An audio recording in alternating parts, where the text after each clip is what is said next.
it will be a hero squad now. Dropping on in M&G from the bottom. Did not expect Coco to pop out of nowhere. And he pulls out the MSMC. Goes in for another spray. Rizal in front of him. No nades in his hands. And he will be taken down. No, he does not. He actually manages to knock down Eman. Rizal will be able to respond. The backup comes through as well as Kate.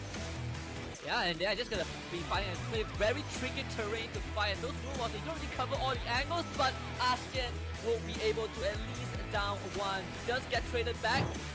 Blade comes in through as well with the melee in hand, not able to switch onto his gun in time, gets knocked down onto the ground. Shotgun unable to make the play, Epic gets taken out, and yes, the grenade launcher comes out, but not much from Mio, still surviving, and he gets the fool! He will now be the lone survivor with an SMG in hand. That is his Uzi. Can he go for the spray? Nice, the first one to go. Taken as a rifle. He's got to take the shot. Misses the first one. Second one goes wide. Oh, Taken! You cannot miss those shots. Get man on 4. Vanix down to the blue zone. So Hero also gets eliminated by the end of the day. Stepping on it. Oh, beautiful. He pulls out the blue wall, but the nade still managed to get through on me. Yeah, and the second A also gets a tag on the second floor. You can see that Riven, he does have his own name, but he thinks against it and think I will fight 2 more on the second floor. Keppa has already made his entrance and they know that they have already won this fight without even trying too hard.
White team, blue team, 2 minutes. We balloon to life. Okay. Take your time. Let's go.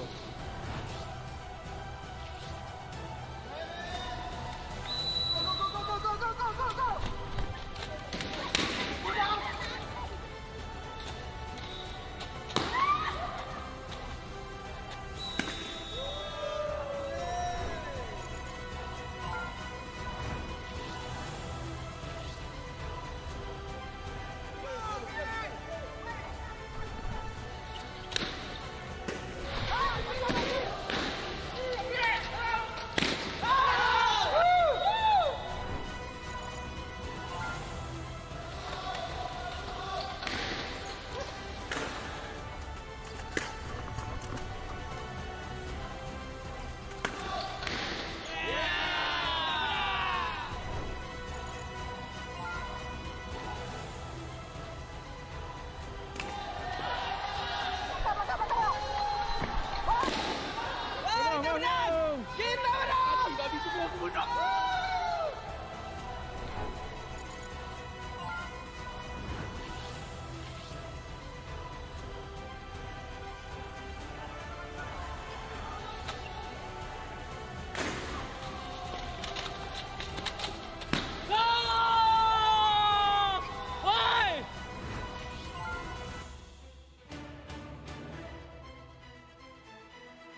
Welcome to the new age! Booyah!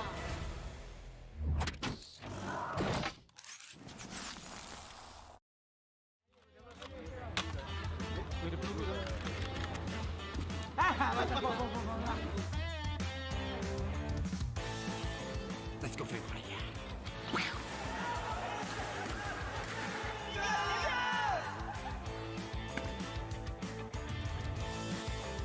Menang belanja kereta.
It will be a hero squad now. Dropping on an M&G from the bottom. Did not expect Coco to pop out of nowhere. And he pulls out the MSMC. Goes in for another spray. Rizal in front of him. No names in his hands. And he will be taken down. No, he does not.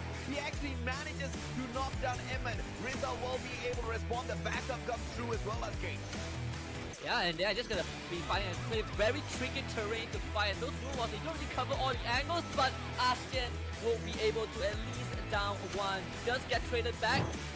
Blade comes in through as well with the melee in hand, not able to switch onto his gun in time, gets knocked down onto the ground. Shotgun unable the to make grenade the play, launcher. and Epic gets taken out. And yes, the grenade launcher comes out, but not much from Mio, still surviving, and he gets the pull.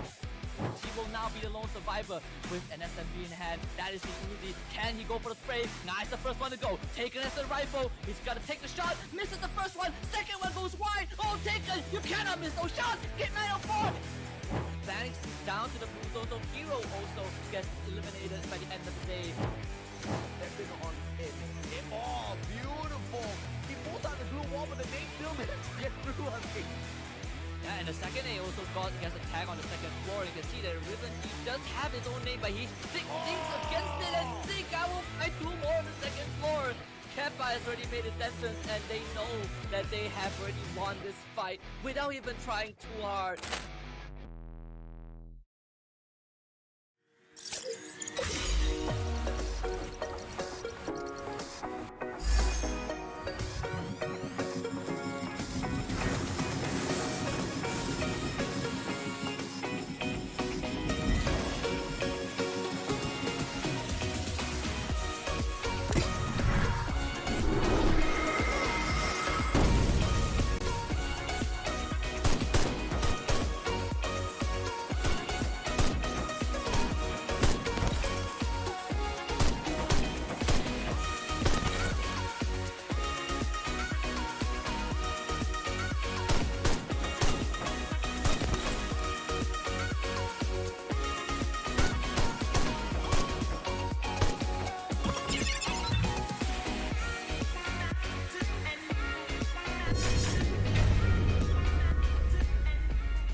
White team, blue team, 2 minutes. 2 balloons, 2 lights. Yeah, okay. Take your time. Let's go.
Ladies and gentlemen, boys and girls, welcome to the Free Fire Challengers Series Malaysia, where we have gathered the top 18 Free Fire teams in the country. And yesterday, Argon MY showed up super strong with their 5th booyah of the competition. Is this going to continue, or will the usual trend pick up as usual, where we'll see yet another team step it up this time round? From maybe Group C or one of the other groups, perhaps this time round. Before we go in for the shuffles, my name's AJ. I'm the Mustachio, down here with the one and only amazing Hauler to bring you guys all of the action from today. How are you doing today on this fine Sunday evening? Excuse me. It seems like we've got prime time now. We saw a lot of good games yesterday. You talked about Argon Malaysia and just how they've increased it. They've taken over the lead, right? I mean, this is pretty amazing considering the fact that Geek Fam is now 2nd place. That was a bit of a stumble that they had. I mean, it didn't seem like the Geek Fam that I had known, but that's a bit of a, there's a story to tell. Hopefully, they're going to look to pick this one up. Geek Fam, we all know about these guys, and hopefully they will play better today. Yeah, absolutely, man. And Blacklist International just literally 1 point behind Geek Fam. You know it's not going to take a lot for them to catch up. Literally that 1 point to step over Geek Fam and then to catch up with Argon MY. Just way too little between all of the teams here in the top 5, ladies and gentlemen, boys and girls. But of course, in the league stages itself, they're all fighting for a total of 125,000 ringgit prize pool overall, and you will not see that full 125,000 ringgit here just on the first page, because this is just for the league stages. The top 12 team will make it through to the grand finals, where you will see the other portion, the bigger portion of this prize pool. Of course, let's run through this list real quick. The consolation prizes of 250 ringgit for the 17th and 18th spot, 500 for those who pick up the 15th and 16th, 13th and 14th spot will take back 750 ringgit, 1,000 ringgit for those who manage to take the 9th spot to the 12th position, and of course 1,250 for the 7th and 8th position, 1,500 ringgit for those who manage to pick up the 6th spot, 2,000 ringgit for those who manage the 4th and 5th, and of course the 3rd will get 2,500 ringgit, 5,000 for those who are the runner-ups of the league stage, and the champion of the league stage, 7,500 ringgit. But as you guys know, this is nothing compared to the next page. Yeah, and this one's going to be the big one, right? Of course, you just mentioned the fact that only the top 12 teams make it, but the thing is that the slate is then clean. Every team starts so fresh. It's all that matters is that on that grand finals day. So the 11th and 12th place are going to get you 500 ringgit, 10th, 9th, 750, 7th and 8th get you 1,000 ringgit, 6th gets you 3,000, 5th gets you 5,000, 4th, 7,500, 3rd, 10,000, 2nd, 20,000, and in 1st place, the monstrous 45,000 for winning the entire thing of Challengers Malaysia. It's a pretty big deal. I mean, all you want to do is make sure that you're in the top 12. You're fighting for a chance at this, all of this moolah that's in the grand finals, but you got to make yourself there. And that's why the league stage is so important. And we're in that right now. We're in day 4. And obviously the teams are kind of going up and down. We're seeing a little bit of flexing and all that. But it looks like some of the lower end teams, they got to push themselves up, make themselves known so that they're in the 12th spot and making sure that they're there. But this is going to be the point system. AJ, do you want to just kind of walk us through this one? Of course, this is exactly how all of those teams climb up the leaderboard, ladies and gentlemen, boys and girls. Without the placement points, where will they be? Well, they'll be struggling somewhere in the mid-segment of the map unless they can continuously hit all of those kills. And we have seen teams who kind of down and out a little bit too early in some of these rounds, but they have been able to sustain themselves up there on the kills board, up there on the leaderboard, my apologies, just because they've managed to pick up those kills for themselves. In terms of placements, you don't really get that much, right? Starting from the very bottom, 11th and 12th spot gets you nothing. At 1 point, if you manage to get the 10th position, and of course, every single position that improves from then on, it's an extra point in the bag, except for the first place, which actually gets you 12 points, 3 more than the second spot. Those are very, very precious points, and of course, 1 point for each and every single kill that you pick up. So some of those teams, for example, like Secret Expert, like I mentioned, in these past few days already, as they continue to focus on picking up just purely those placement points, that's exactly where they'll put that, man. Somewhere around the 5th spot, and they're not going to be able to jump out of that hauler unless they really start hitting those shots. Yeah, they really need to do that, but let's talk about the groups. All the qualified teams that happened, we've split them up into 3 different groups. There are 6 teams in each of those groups. Group A is going to be 2 Baradic, Epic, EWG, Hero, Metrics, and Team Princess. Team Princess falling from 3rd place all the way into 10th place. They had a disastrous day with only 14 points. Group B, on the other hand, AKO, Steady Squad, Devourer, Icon, MND, Die Hard, New Gang, Secret Expert. Secret Expert still sticking around in the top 5. They didn't have the greatest of days. It was a pretty average day for them, but it's just business as usual. And then Group C, the group of death. We saw Argon Malaysia make their way to the top. They're the number 1 seed right now. They're the big dogs. They had the most amount of kills of all of them. They had 66 points, and they surpassed Geek Fam, which is going to be in 2nd place. But all the other teams in Group C are Blacklist International. This is the 3rd place team. Freedom Rumble, they've made themselves known into the 4th place. Geek Fam is 2nd place. Knoxscape. Umbrella is going to be in 12th. Sorry Roar is going to be 6th, but those are all there. Look at how close there are. Like 6 teams and 5 of them are in the top 6. That's crazy. Absolutely, man. I mean, it's a stacked group, but this is not going to hold for long. In fact, at the end of today, this will be the end of this grouping as they go in there for that reshuffle, ladies and gentlemen, boys, girls. And of course, as we always do it, you're going to have 6 rounds in here. We're going to start things off with Group A going up versus Group B. And then things will start off at Bermuda. Then we'll move on into Kalahari. And the maps just repeat in that order. And we will have those matches between Group B versus C. And to close the day off, Group A versus C. Yeah, and I'm looking forward to all of these ones. Obviously, we're pretty much set on time, right? I think that, with all the matches that we have, we're not like the other esport games in the sense that, they might be delays and then games might go long. We tend to stick to the schedule, and we do a pretty good job of that. Yeah. So if you've got a team that you want to see, in Groups B or, maybe C later on in the day, you do know when to tune in, and you can just make sure that you're on time so that you can just watch those teams. Oh, yeah, absolutely, man. And of course, all of the action in here is super hot. So if you're a Free Fire fan, I don't even know why you're stepping away from the TV, right? So stay put back-to-back rounds in here, except for that one break that we take between matches 3 and 4. But these are the 3 teams that we have got our eyes on this time round. Team Icon, although they have fought really hard, managing to bag the 2nd most booyah in the competition so far, they are still sticking down at that 9th position. And, but they're not too far away from that number 1 spot, right? In fact, they're just 40-odd points away. So the climb isn't going to be too much of a challenge for them if they can continuously find all of those placement points, especially the booyahs. Freedom Rumble, like you mentioned, in that 4th spot, quite comfortable right now. They don't really have to change anything of what they're doing. They seem to be cruising along the competition absolutely fine. But of course, the biggest question still stands, Holler. When are they going to finally make their move for that number 1 spot? Because as where they stand, they're literally just 5 points behind Blacklist International, who are 1 point behind Geek Fam. And that's not a lot at all to catch up on. Yeah, it's all very, very close. But, I just want to talk about Icon. They had the first 2 booyahs to start the day. They had a monster day, right? Considering the fact that day 2, they only scored 9 points or so. And, they had 65 yesterday. They had 37 points in just placement points alone. So they really know how to make sure that they, survive. That's the story of the game for them. But, kills is another thing. They only had 28 points. Not to say that it's a bad day, but Icon really showed up. And I expect to see them even rise even higher today. today, considering they're only in 9th place right now. But can they catch up to, the Group C teams? We're going to have to find out earlier today. They need to make sure that they, bully the Group A teams starting first, because those are coming up next, and making sure that they get as many points as they can going into that B versus C matchup, which is going to be later today.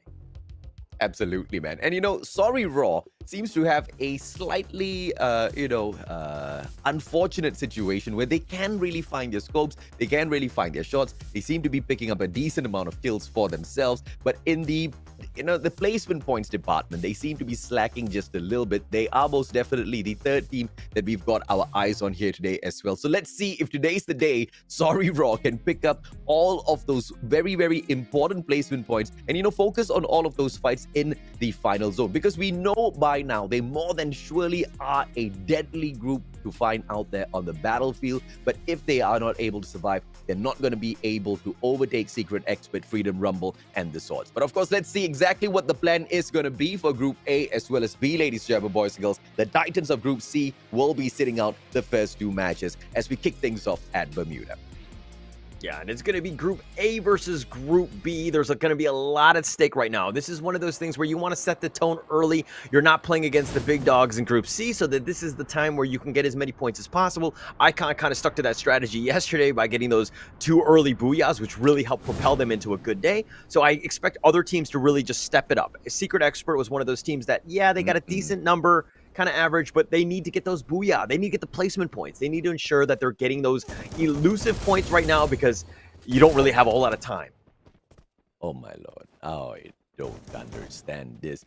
I mean, they saw each other. They saw each other going in there for the hot drop. I guess they challenged each other. There was maybe some trash talking before they jumped into the lobby.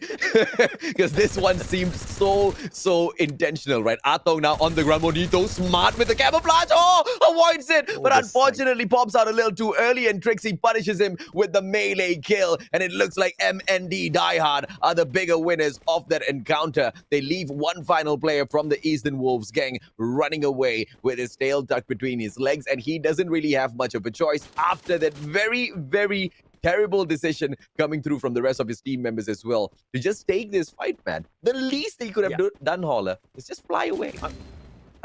Fly away, but you're talking about the trash talking, and I think it's one of those moments where, hey, if the guy's trash talking, let him talk, right? Well, if we kill the team and we blow them up, that's when I'm going to start trash talking. You don't need to do that early, especially now when, you're down to your last man, and now you have to run away and just try to hide, try to get as many points as you can just by surviving. This is not a fun time for that team. EWG, on the other hand, the rest of the team can take a little bit of a break, but, this is one of those moments where you need to think back and really decide that, hey, this is probably not the best decision we made.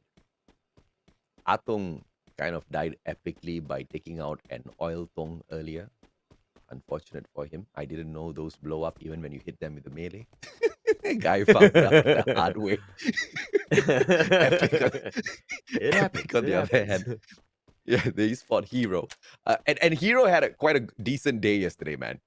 From a team that couldn't find any of those kills, they took out the Apex Predators, Geek Fam themselves. And with a nade nonetheless, Holla. Mm-hmm. Yeah, it was awesome. And I expect to see more of that. I mean, it was one of those things where Hero was trying to step up, right? They needed to just make a name for themselves because they had just done poorly. They didn't show up for one of the days. I mean, they were dire straits in terms of just, do they want to proceed with this league because of the fact that they need some sort of points, because it sucks to be on the bottom and being, the bottom dweller, so to speak. But, we still have plenty of time. Right.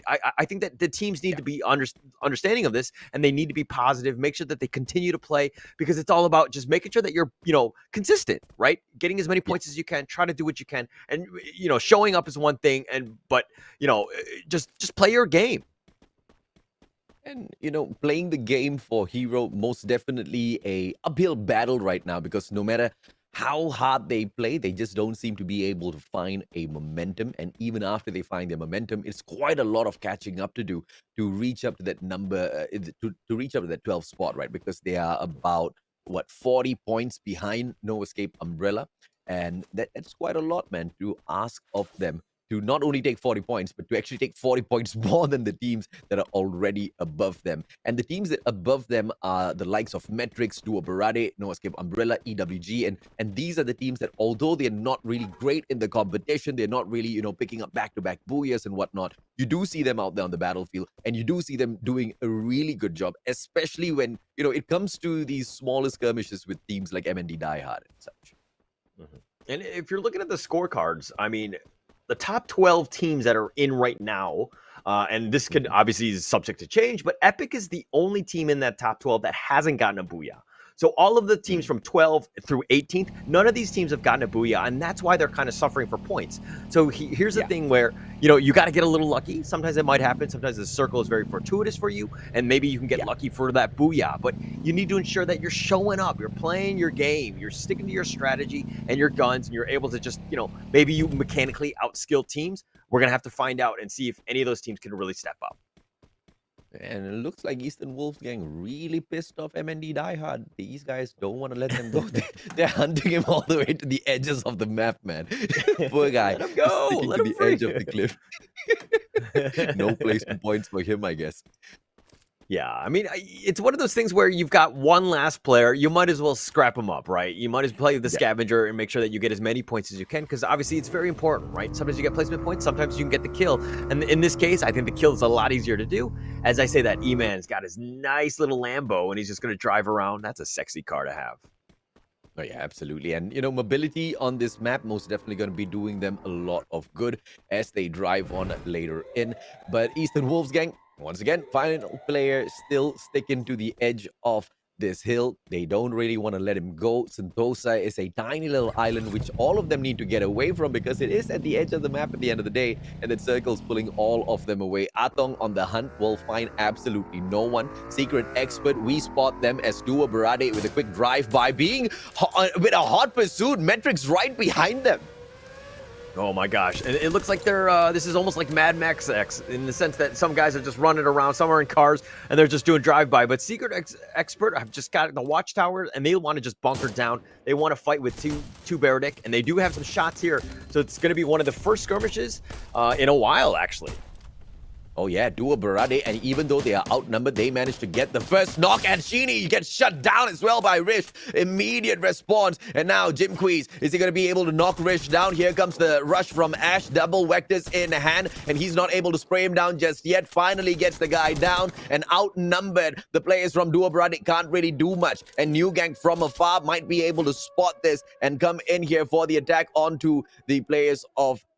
But as we say that, AKO with a standoff now against players from Team Icon. Yun cooking that nade up already. Moon needs to be careful. He pops one out. Here comes that response as well. Moon gets out of there, but not quick enough. Nice. Oh, Jan was able to just get him with a knock, though. He hasn't gotten the kill, so he does have a chance of getting up right here. Ajim has happened to be there. Nice little partner pickup there. So they're going to keep themselves alive for now. But this is a little bit of a, different dynamic from what we've seen from Kalahari and Purgatory. This is Bermuda. Things are a little bit more open, and you're seeing the Time Turner not even able to keep him alive for now. But Suwa from this nice little Eagle's perch just reining in, trying to get what he can. But his teammate is also there, and they're just not giving him any sort of space at this point. And this is just a little bit too far away as Mr. D tries to back the rest of his team members up. Icon's just making quick work of this. Mr. D can't do much. Suwa gets knocked down onto the ground as well. Will Mr. D stay? He doesn't have a choice. He needs to back away as the rest of his team members fall one after the other. And now all AKO Steady Squad can do is just hope that their captain manages to get them a couple of placement points. Epic now spotting the players of Hero right in front, trying to blow their cars up. Epic 3 players versus 2, and the Time Turner pulled out in the nick of time. Hero, he's got the shotgun in his hand, but he runs away instead. Ashen as well as Kepa, they will be able to spray them down. And Hero, this might just be the untimely exit for a couple of more of their players, but they still have one more guy left out there on the battlefield. Nice firefight there. That's perfect in terms of just placement. I mean, Epic was just completely on point. I mean, they kept everybody alive, and they're going to continue to just hunt. This is what you want. They've got 2 early kills, great position. I mean, yes, there's 12 teams, but there's a lot of stragglers left. So now it's just about, placement points, trying to survive to the end, doing what you can. But getting early kills, it's a huge confidence boost, especially early in the day. So really well played by Epic there. And let's see how much more they'll be able to pick up later on. Team Princess, after the abysmal day yesterday, hopefully they get a few extra points in here. Hero, I thought they only had one more left, but it looks like they still do have a buddy system running around here. 2 players still alive and kicking. New gang, they will be pushed by Hero. They've got the vehicles. Oh, goodness me, a wrong time to have that car blown up. Rembo now on the ground. Iman, the final player in here, but the nade's being cooked up already. Asif with a quick toss. Iman, will he be able to survive this? Right into his glue wall. Asif falls down to his death, and he can get picked up here, but Iman manages to grab the kill with the nade. I mean, he's so on point with the grenades. He's the last survivor right now. I believe he's just trying to run for his life. I mean, he's doing what he can, but man, that could have been disastrous. Getting both of them got into the car. They tried to drive away, but it was just like NWG were just too quick on the trigger, and they were able to take that one out, making sure that they destroyed the ride. So it's just a matter of just cleanup right now, and they're trying to find him, but Iman is stuck in a corner, and he's looking to find Fakan. They do find him for now. Is he able to win this one? Iman takes him down with a shotgun. He's all by himself. Is this guy John Wick? There's no way he survives. My He gets another one. He's trying to do another knock, and Kenzie's just trying to just save what he can. And finally, Iman goes down, but at what cost? Look at all the medical. He has to pick up 2 players as well. New Gank really had to work for that one. No, if only much longer, man, because this guy's going to get poached from one of these bigger teams very, very, very soon. So much of potential, so much of epic proportion of, clip after clip after clip he has been able to deliver for the Free Fire competition so far. This guy is an absolute hero. It's just unfortunate that the backup from the rest of his team members just is not as solid. All up. Yeah. And it was kind of, even from the beginning, like the team was cut down early. They were really not at full strength to take on any sort of fights. And it seemed like every single time they were ambushed, they got caught out. So this is one of those moments where they're going to have to play better even from the beginning. It seems like they were, just you lose a player. It's like losing your arm in a fight. You're at a huge disadvantage already. So those things kind of snowball. But the thing that was the worst part is the fact that, hey, they're the first team eliminated. You're not getting those easy quote-unquote placement points. You know what's going to be an epic karmatic twist here? You see EWG just making the long flank around. Imagine Epic just getting into this fight with MND. MND has one final player, and that one final kill is taken by EWG. Yeah. Oh, yeah. It could happen. It could happen. Oh, MND's Miles, just looking to run. He saves. No, he doesn't actually save his buddy. He wasn't in time. He gets shot down. Now he's all by himself. Miles is just looking to run away. I mean, yes, the team has 5 kills, but at this point, I don't think you really want to take this fight. And it looks like they're going to just use at least the circle just to provide a little bit of cover, maybe be a little bit patient at this point. Yeah. At EWG, Eastern Wolves, the guy's just behind, and the 2 players from Epic out in the open. Hopefully, he doesn't get trigger happy. He just remains a little patient. He cannot take on 2 players at the same time unless they are distracted with Miles, and that's clearly the situation here. Miles not really running away from this container as he knows he will get sprayed down. He needs to play this smartly. Only 3 glue walls in his arsenal to go around and mess with. Fall, he knows he has got the opportunity to play survive a little bit longer. Oh, and he does have the long-range engagement ability as well, so he might be able to actually steal a couple of kills here. Yeah, but that circle is eventually going to push him out. He's going to have to move, but man, EWG Epic, and those guys have been going at it all day. So, I mean, Epic is looking, they're on the hunt. They want to find Malls. Are they going to find MND all the way hiding in the corner? I think they do. Yeah, they're going to make it, and there's going to be a little bit of a firefight as he looks to peek around. Oh, jumping out 2 versus 1. MND die hard. They tried hard. But K-Pop, that was just way too easy for him. Ziga's just going to heal himself right back up. Eastern Wolves gang, they have now the opportunity to run straight in for the next safe zone. Team Princess holding the edge of the next zone as Icon now moves in closer towards them, just using the terrain to their advantage, just hiding behind all of those tree trunks, and was more than enough for a couple of seconds before Jimmy Neo got pushed down. Double glue wall pulled out by Alpha as he picks Jimmy right back up, and Team Princess, they will get pushed by Icon as they come in here for the flank now. Yeah, that's a pretty big commitment, though. Just, I mean, Jimmy Neo was just kind of out of position, got flanked a little bit, and then for that, their team lost a lot of utility. As I say that, Ejetzer is trying to find and navigate through all of these blue walls, and he's just spinning around. He does get knocked in the end. Yun with a grenade as well. Yun is on point.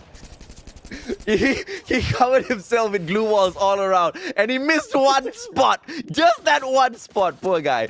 Oh, and Lux gets shut down as well. Icon makes this look way too easy, and Team Princess, the run of bad luck continues. Icon, they have to cross a tiny little body of water in a little bit, but nothing for too much for them to wait around in. It's probably just ankle deep, but right behind them, a couple of players, and this might just be that fight Icon takes on and probably does not get out of, but we all have to catch up with that action in a little bit as Metrics comfortable inside of the next zone, trying to gatekeep the players of Secret Expert. That's not going to be too much of a problem now, because Secret Expert most definitely has got a good cover right in front of them. But the problem is Icon now starts paying attention to Secret Expert as well. This is not a great spot for them. Not the greatest one, but hey, Icon have a decent number of kills already. I don't remember how many it was, but it was, I mean, Yon has been on point. This guy's been on fire. If there's ever a team that I've been more impressed watching the past 2 days, this is the team. They've really stepped up their game. They're completely on a different level, and they're showing that, hey, this is a top 5 team. Right now, they're technically 9th place or so, but, you know, the room for growth and the mechanical skill is there. They've shown that time and time again. I mean, they have 8 kills to their name, and they're looking to rack up even more. Yeah, somebody give Secret Expert a break, man. They are trying to fight back as best as possible, and thankfully Eastern Wolfsgang keeps Icon a little bit busy, and Pekain will be able to steal that kill away. Well, he didn't really steal it. He took it for himself right in front of Icon. Devora in front, and they will be backing away from Secret Expert. But now it's time for Secret Expert to pay a little bit of those bullets right back to Team Icon, and Icon now stuck between 2 squads. But the team of Secret Expert, they cannot get overexcited just yet. They don't have the zone on them, and as they try to move in, Metrics going to be paying them a little bit of attention too. Hopefully Metrics does not get caught out with paying too much of attention there, because they need to manage their zone as well. New Gang in a perfect situation to watch all of them and keep them out, Holler. Yeah, Icon is just down to the last 2. So they're looking to, you know, they're basically standing back to back, trying to do what they can in terms of just covering the circle here. And they're right on the edge. And this is a great spot for them. They don't have a lot of numbers, which is a little worrying. But hey, 7 teams left. New Gank is right in the middle. They seem to be, you know, the target of a lot of teams right now. As I say that, Secret Expert get eliminated. New Gank just raining down. They've got the building on lockdown right now. So this is a great spot for New Gank. Yeah, sometimes you say that luck comes in handy. This is exactly where it's coming through for New Gang. They actually had the circle, but they're pushing out now, looking for this 1 kill. Hopefully, it doesn't turn against them. Kenzie wasting a couple of seconds there, but Kepa is soon going to get taken down. As that glue wall gets smashed down, they will be able to bring it right back up. Kepa now trying to jump up to take those shots, but a 2-on-1 situation makes it way too easy for New Gang to make quick work of that situation. And now they've already lost the next zone. They've given it away to Duobradi. How will New Gang recover this situation? Yeah, it's going to be tough here, and it looks like the mad dash to one of the final circles here, or it's going to be close, that is. But, you know, D4R, they're in a decent spot. They have numbers. New Gank are in the building. That's probably the best spot for them. New Gank they have the advantage. They have 8 kills to their name. This is an impressive round for New Gank. Well, you're knocked down by the zone, but not before a couple of shots came through from the players of Devaraman. Not a lot of HP left on the guy. Pulls out a glue wall. He has got 2 shotguns to deal with right in front of him. And now the nade coming in, being cooked up. Oh, but Drex takes way too long on the cook up. Man will be able to steal the kill away. What a iconic moment for the player as he takes the decision in a couple of split seconds. Cyber knocked down as well. This guy is on friggin' fire. Yeah, I mean, he's just turning it up. I mean, he finally got eliminated right there, but it took a grenade to take this guy down. I mean, he had, like, shields up, everything, and he was just out-dueling everybody. As I say, that Ash is looking to just stick around. New Gank are there. It's going to be D4R versus New Gank, the final 2 teams. Yeah, 2 of these teams sitting down in the 15th and 16th position, ladies and gentlemen, boys and girls. And remember what we asked when we opened up the show. Is it going to be the same old, or some new names going to be putting their mark right up on top? It looks like the latter as the players from Devora pick up their very first booyah of the competition.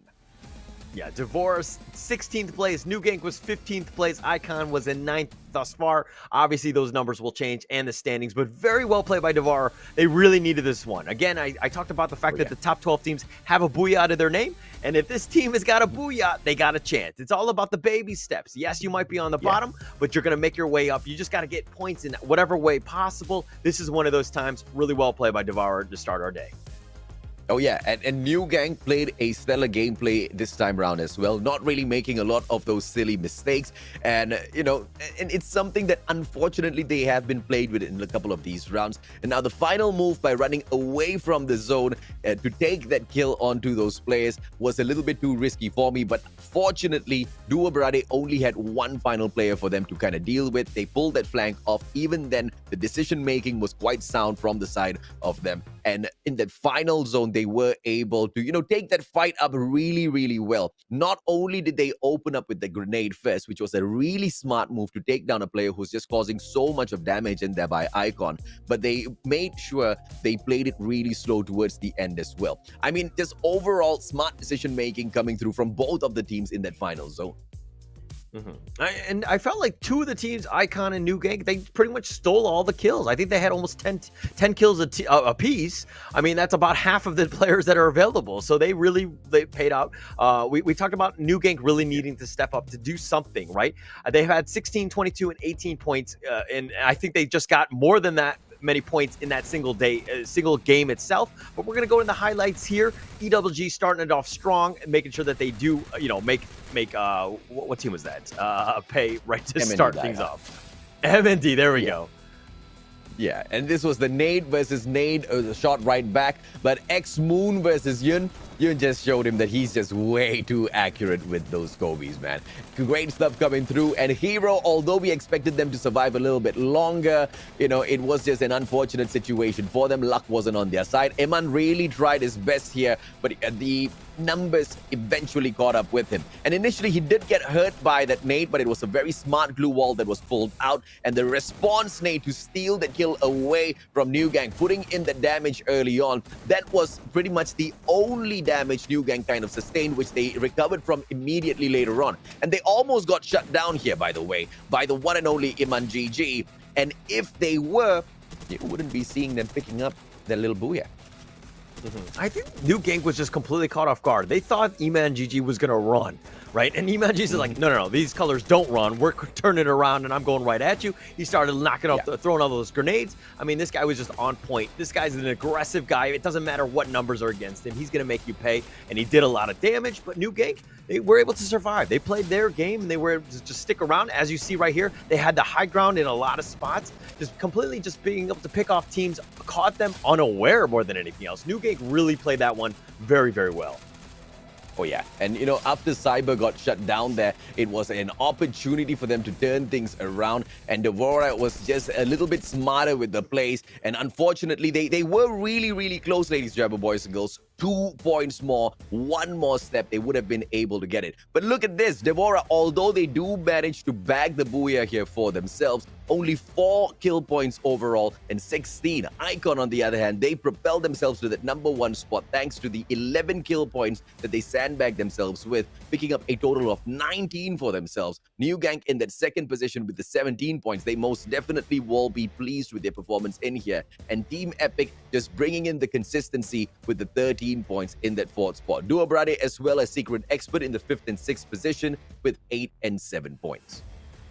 Yeah, and metrics there was 6 points. MND Diehard with 5. AKO Steady Squad, we didn't really talk too much about them, but they got 0 kills, but only 3 placement points, and netting them 3 points. Team Princess, on the other hand, only 2 points. I'm really worried about this team. EWG with 2 points and Hero with just 1 as well. Unfortunately, not able to do more, especially with that Iman GG play, but this is one of those times where, you know, moving forward, what are these bottom, you know, AKO, Team Princess, EWG, Hero, what do you think that these teams need to do? If you were coach of these teams, what are you saying to these guys? what I'm telling Hero is just keep doing exactly what you guys are doing. It's just a matter of time before things just start going your way, right? And Iman really is that MVP of the squad. He just needs a little bit more of that backup. And when I say backup, perhaps just one sniper waiting in the background to help, pick up the pieces if they get pressured a little bit too much. Because Iman is the exact guy that you want at your front lines, just, shoving all of those bullets in your enemies' faces, right? But in terms for a team like Team Princess, where was the Princess from last week? I mean, they were doing so well, and yeah. To be honest, they had a 50-point bomb in day 2, 42 on day 1. Princess is, I don't know what they're doing. Maybe they're coasting at this point. They're thinking, hey, we have, we did really well on the first test, so the next test I don't need to study for. And so I feel kind of like that, where they're not really taking this as seriously as they should be, because, I mean, every single day matters, right? And the fact that they're 10th place now is a huge drop-off for this team. They need to figure things out. This boat is sinking. There's got leaks somewhere. They need to figure out where these leaks are. Absolutely. The one thing that I really liked about Team Hero this time round is that they played that buddy system. They went in there for the split very early on in the competition.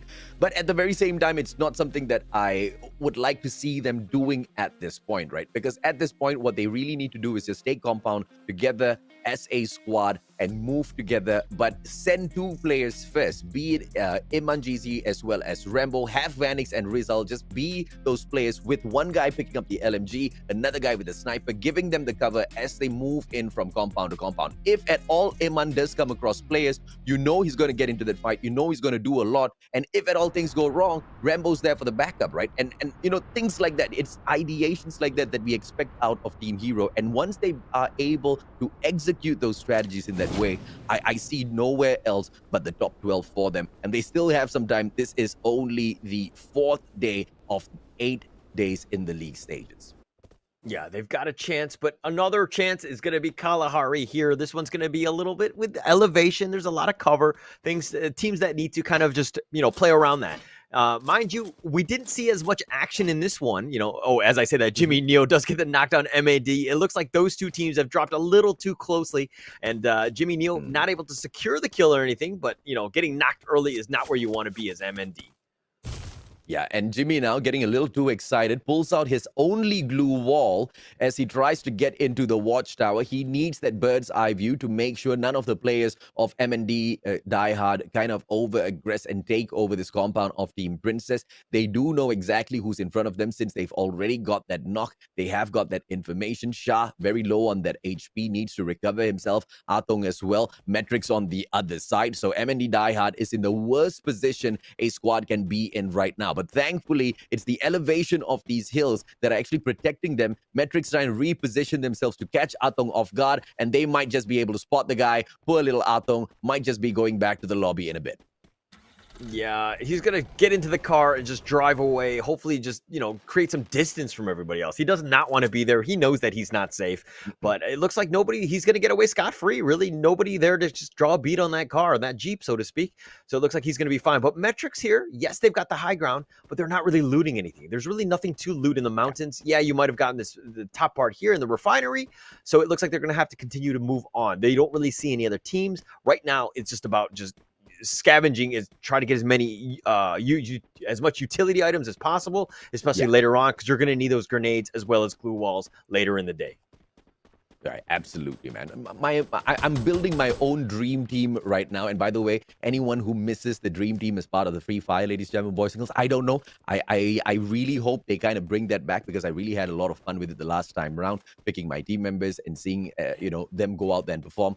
I didn't get a lot of it right, but I kind of bet on exactly who was picking up all of these skills. This time around, if I had the choice, I would actually make my bets based on these players who are really showing promise out there, man. The first 2 players I would pick is actually Mocha as my long-range engagement main.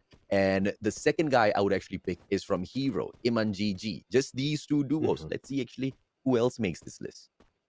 Yeah, no, I think they complement one another. You don't want like on an entire team of snipers. You don't want an entire team of just like, ambushing, aggressive style. You need to kind of have that balance. And I think Free Fire, you see that. You need to ensure that you're playing your role. Not everyone should be the same. You should have just, the close quarter specialist, sniper. You should have everybody set into a specific role. As I say that MND, they have attracted so much attention. Yes, nobody's been knocked yet, but every time I see this team, every team is just firing at them. I feel like they've got a target drawn on their back or something. What is the deal here?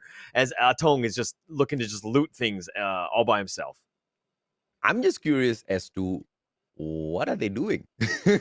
There's no way this is a bright idea. Whoever came up with this strategy needs to get fired unless they are mucking around in this round. But I don't think if you are MND diehard, you deserve the opportunity to muck around in any rounds. But as I say that, Trixie fires off the first shot. Oh my lord! And gets the kill as well. Okay, all right, that's the way to do it. But look at all of the teams are just drawing a beat on MND. They know, you know what I mean? Like, yeah, you got the first kill or whatever, but everybody just saw the gunfight. They heard it as well, and they just turned around and they just made MND pay for that first blood. And that's exactly what's going to happen if you're spread thin like that, man. I mean, none of these players from MND have got backup from each other. Poor little Atong, he took the vehicle. He tried to survive a little bit longer, but, time just caught up with him. And Trixie pays for that kill. Trixie now getting knocked down, shut down as well. Nobody there to help them because of that unfortunate strategy that they have brought into this round. Based on goodness knows whose advice, MND die hard. They died unfortunately hard in this round. And they did, but they're still alive. They still have some people. I mean, you need to just kind of stay alive. You can't take away everything. As I said, that Rembo does get shot down here. Hero was like, oh, this is a bad spot. Tried to pick him up. Probably not going to happen. He does get killed. Epic on the high ground. Just really smart play right here. They're finding their kills. Oh, yeah. And I just pity Vanix, man. I just pity Hero overall. They just seem to be losing their players one too many times very early on in these rounds. And, the one consistent thing here is Iman GG is just not one of those early casualties. How does he manage to avoid all of those shots? How does he manage to play the game of survival? The guy just needs to take over the team, maybe coach them to survive a little bit longer out there on the battlefield as well, because it just seems like he is the one doing all of the heavy lifting for the squad. And if you only have one powerlifter in your squad and the rest pulling them down, no matter how strong he is, you guys are most definitely going to sink. So hopefully the backup comes through a little bit, not just a little bit, but super strong from the rest of those players from Hero. Devora, on the other hand, ladies, German boys and girls, on that quick rotation in towards the next zone. AKO will be caught between Metrics as well as Eastern Wolves gang. Now, Monito has most definitely got the ability for those long-range shots. And now, as he pays attention to AKO does manage to send a few shots right back, but it is the patience of Suwa that will be getting them that information. Mr. D alive and kicking, but he will see a lot of shots sent his way out in the open. Mr. D pulls out his glue wall. Just, oh my goodness, the guy might have just fallen too far from grace. And with Mr. D out so early in this round, Holler, I don't know if or not AKO can make it through to the end, because we've seen this happen one too many times before. Yeah, it seems like too much here, but D4R does get the knock on Lux. That's going to start things off. Jimmy Neo's looking to just try to keep his team alive. He's got some glue walls. He's trying to fight, but he realizes that this is a bad fight. He decides to run, and it looks like he's going to get in. Yes, the circle is enclosed on him, but it's going to do very little damage. This is the first one, of course. Nothing to worry about too much here. TP, on the other hand, Team Princesses have kind of bunkered down here. They're just going to stick around. I mean, right now, you don't have to be the aggressive in terms of getting yourself into the circle. You can play a little bit safe, and Team Princess are doing that as they're looking to just kind of, maybe find DY on the run. We're going to have to find out here. D4R, that is. But TP, not really doing anything. They're just going to play possum. They're going to play quietly. They're going to make sure that, they don't give away their position, because they don't need to. Team Princess, oh, I think he seized. Oh, okay. Obviously just the outlines here, but there's just too much cover, too many buildings. And E-Jets are not able to find anything at this point. But Jimquez is right nearby. EWG and MTX are in a firefight in the middle. That's the middle of the circle. So there's a lot of action. Teams are starting to realize that they need to get to the center here. New Ganker all the way on the west, making their way to the east, getting themselves back into that circle. But D4R, I'm sure Ejets are. Oh, that grenade was poorly thrown as it got thrown back in his face. That seemed a little awkward. And now the players are coming right back in here for the pressure. Arkims will be able to knock down Coco in the back, which means Epic getting into a strong fight against Duo Barade. But now Jimmy Neo down on the ground. Looks like Team Princess will have to back away from this situation. Devora right in front of them. Ijatsa opportunity. Ooh, glue wall pulled out right in front of his face when he goes in there for the reload. Ijatsa as well on the glue wall. Perfection with the timing. He protects himself, buys himself a little bit more time here. A good nade can just change the trajectory of this fight, but it looks like they won't be able to nail that. Now's the best time for Ijat to back away, but instead he pushes on forward to get an even more aggressive stance for himself, Holla. Yeah, and we see a lot of Epic, what they do is they try to get the pick off early. In this case, it was really unfortunate because they got eliminated first. They were just attracting way too much attention. As I say that, Team Princess, they've got 3 players on their team. They lost Lux very, very early, so they're kind of on their own right now. They need to figure something out. D4R are within the vicinity, and they do need to start worrying about this. It's going to be a little bit of a firefight here. Ejetzer's trying to draw a bead. Blue walls are being thrown around, and it looks like Alpha, does he get the actual knock? No, Jimmy Neo will take that one. They do get the kill. At least that's going to be a good start. D4R are down a player. They're going to probably run at this point, realizing that they don't have numbers, and plus the circle is all the way on the other side, so they're going to move now. Ejetzer completely on the run, pulls out the scythe because that's what you do when you want to run a little bit faster. But no, it looks like it's going to heal up here. Make sure that she's fine here. Cyber is so low. Jimmy Neo within the vicinity as well. And so, yep.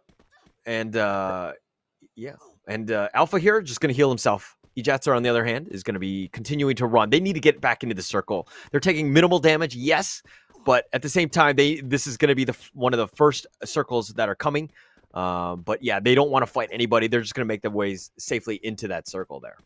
Yeah, they're just running away from the circle right now with a very long rotation in. But I feel like, it's just going to be able to help them survive a little bit longer later on. But if they just miscalculate their re-entry into the next zone and they unfortunately end up in front of a team, it'll just be easy pickings from them as the zone just puts on the hurt as on all of these players. Now, Icon manages to back away from Metrix's compound. Secret Expert, on the other hand, they are not as lucky. They have now to move around this little hill. They can make their way under the bridge as well, so I'm not so sure exactly why they're trying to force the issue here against Metrix. But as I say that, Secret Expert, they now start that rotation through around. It looks like MND as well as Hero will not be putting on a lot of pressure, and even if they do, I think Secret Expert will be able to respond accordingly. But now, as I say that, Icon just cutting in through the right-hand side, and they are going to be boxing the players of Secret Expert in unless they start backing away, unless they start moving immediately. Yeah, all the teams are so close. Metrix is probably in the superior, at least, fortification, but they're in a pretty decent spot. They don't need to move anywhere. Secret Expert, on the other hand, are kind of stuck in a wide spot. Yes, it's on the eastern side of the circle, but Flame with a nice knock there. That's going to start things off. But Metrix trying to draw a V. They do see they hear the shots, but they don't know where they're coming from. Icon are doing a good job of just hiding in the corners and all the way in the south side. Yeah, Metrix, they are just keeping an eye on 3 different teams all at the same time. And the movements are just really, really important from Mocha. And technically, the only player the Team Metrix can maybe depend on the most in this situation is the one and only Mocha. But he himself is not able to find any of these clear shots. As I say that, Flame, as well as Mio, they will be able to knock down, get a kill as well. Moon going in there for the quick pickup. Mio's now on the ground. Mocha takes that shot, gets that kill as well. Icon hurting, and it looks like all of the rest of the teams up there on the platform will be the biggest winners. Metrix still looking for AKO or Icon. They will take anyone that steps in front of them as long as skill points in the bag for them, and they have the next zone as well. Talk about a little bit of luck, Holla. Oh my gosh, that is the Free Fire gods in action right there. They're like, hey, Metrix, we love the fact that you're on the highest ground here. You have so much elevation. We'll just give you another circle. And Metrix will love this one. I mean, yes, they've got, 3 players up. They need to get Troop up in some time. As I say that, he does get killed here. But they're in prime position just because of the fact that they've got great elevation. Very lucky there. But two Bear Deck, on the other hand, are in a firefight. They're trying to do what they can, and they do end up pulling that one out. Devaro eliminated 11.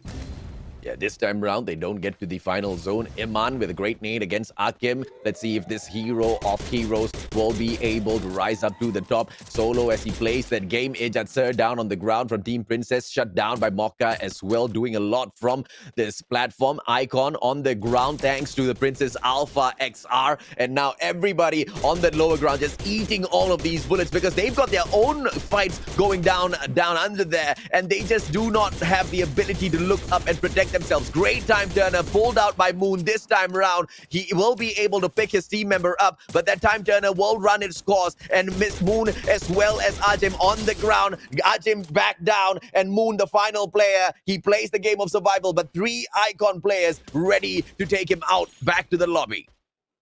Oh, just have mercy. Have mercy. They're all the way at the bottom. They really had no chance. It was like shooting fish in a barrel. AKO there were just trying to run into cover. And, you know, behind that cover happens to be Icon. So not a great spot for AKO. They're going to find out there. But Metrics Rye, this guy's been on point. He is just like an overseer. As I compliment a guy, of course he gets knocked. And he gets killed here. Of course. New gang goes out as well, and Eastern Wolves gang still alive and kicking. Metrics still have got the compound, and they still have the edge of the next zone as well. My goodness, the amount of luck these guys are getting in this round. But you know, they can't really spend all of their time up here because look at this, Taken holding on to the bird's eye view, but this will not be a compound he can hold on to for much longer as that safe zone now forces everybody in. He needs to make the decision. Eman GG from the back. Secret Expert has got 2 players in front of him. Ibnu gets shot up first. He won't be able to get the knock. Neither will he be able to find a kill as all of those other players scurry in. Iman trying to run for his life. Monito cooking up that nade as he switches it right back to the pan. He does not know exactly what decision to make. Iman now. And it will be the time turner that's pulled out a double glue wall to protect these players from Secret Expert. Iman, a solo versus duo as he comes out here for the push. Pulls out his own glue wall. Shots trying to wrap around. And the UMP makes quick work of him. And Hero shut down in that 6th spot. Yeah, it was 8 teams just like 10 seconds ago, and this is going to be the 6th circle. This is going to be mad chaos, a mad dash to the final circle. Secret Expert right here. Yes, they've got 2 players, but EWG with 6 kills and a full squad. These guys seem to be in prime position. There's only 10 players out there, but there's 5 teams. MND Diehard gets eliminated 5th here. We're down to the last 4. Icon, as they try to secure this booyah for themselves, it's going to be quite tough. Only 1 player left in here. Metrics really doing a lot. Mokka manages to steal a kill for himself once again. Riven takes one away. Shots taken out. Secret Expert eliminated. Eastern Wolves gang still alive and kicking in here. Full squad. And right above Metrics now, 2 players. Mokka, finally that zone puts the hurt on them. Can they play the game of survival just by healing themselves up? The answer is no. Zone takes them out. Eastern Wolves gang pick up the booyah. Very smart there by Metrics, realizing that, hey, if we go for that circle, we're going to die regardless. We're going to give up points. We might as well just give it to the play zone. We've already got our placement points. I don't think we get any kills, but really well played by EWG, securing that out. Manti, Fall, JZ, Bonito, Tua right there, just securing that booyah. Very well played and making sure that they had full strength at that final mad dash for the circle. And you see them, some of them are just, you know, setting their hair because they realize they're on camera and they're just kind of, no, not really a whole lot of cheering and a lot of, okay, there we go. A little bit of fire there. That's what I wanted to see. Yeah, but today's truly the day of the underdogs, right? We see in that final circle, teams like Hero, Devora, New Gang, Metrics, Duo Barade, EWG picking up the booyah for themselves. Crazy stuff coming through. None of the other teams are able to really go in there and put the dominant foot down. Even Icon, as they have managed to really impress us so many times before, picking up 3 booyahs for themselves in their rightful place. But even they couldn't really hold their own in that final circle, as all of these teams, they're just fighting for one thing. They want to make it to the top 12 before the halfway stage of the competition.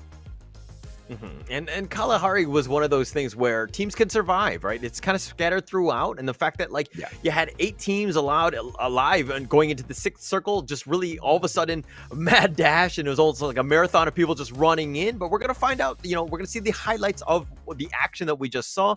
I mean, obviously there was a lot going on throughout, but new NWG they kind of started off on the wrong foot. Obviously, Kenzie getting killed very early there, putting themselves in a bad spot. But MND gets the first blood, and then everybody attracts, the gunfire. Everybody wanted a piece of MND, realizing that they happen to be in the wrong spot, that is. And Team Princess here, they get a couple, players of their own just killed. Epic was the first to be eliminated, though, in 12th position. And then we saw, it took a while for the other teams to really get eliminated because, it's one of those moments where there's a lot of places to cover and you can kind of run off here. Yeah, absolutely right. Because as they go in here and try to get a little bit creative around all of the glue walls, it was just nades raining down all around and just chaos breaking through. But Duo Barade really holding their own in that final circle. It was almost close for Iman to just continue picking up extra kills for himself. A great nade to open things up. But, just solo in all of that chaos down there, it was just really hard for him. And to the very end, the guy just didn't want to give up. But unfortunately, the numbers got up. A 2 versus 1 situation. He went out, but Eastern Wolves gang, as they try to shut down Metrics who just had the gods of RNG on their side. You see the time turner being pulled out at the very final second as well, just to protect themselves. It was just a solid game by Metrics to not give the Eastern Wolves gang that extra 2 points to the end, just like you said. And of course, Holler, the #1 spot with the Booyah, 18 points in total. Eastern Wolves gang really putting their own name right back on the top once again. Metrics with that second spot with the crazy big brain play, 17 points altogether, just 1 behind EWG. Icon with the third spot with the 12 points, equalizing with the Secret Expert, who managed to pick the fourth place. Duo Barade in that 5th place with 11 points, and MND Diehard with the 6th place with the 7 points. MND Diehard, they didn't really do all that too bad this time round. Yeah, I mean, getting the 7 points, I did not expect that. I thought MNT were going to be, getting out early, but they were able to just scratch and claw their way into and just surviving. That was like the biggest thing. Yeah, they didn't get a whole lot of kills, but Team Princess with 5, only 3 kills to their name, not the greatest there. Hero, on the other hand, just placement points, just surviving with 4. AKO with 3, Devour with just 1, Epic with 1, and New Gank with 1.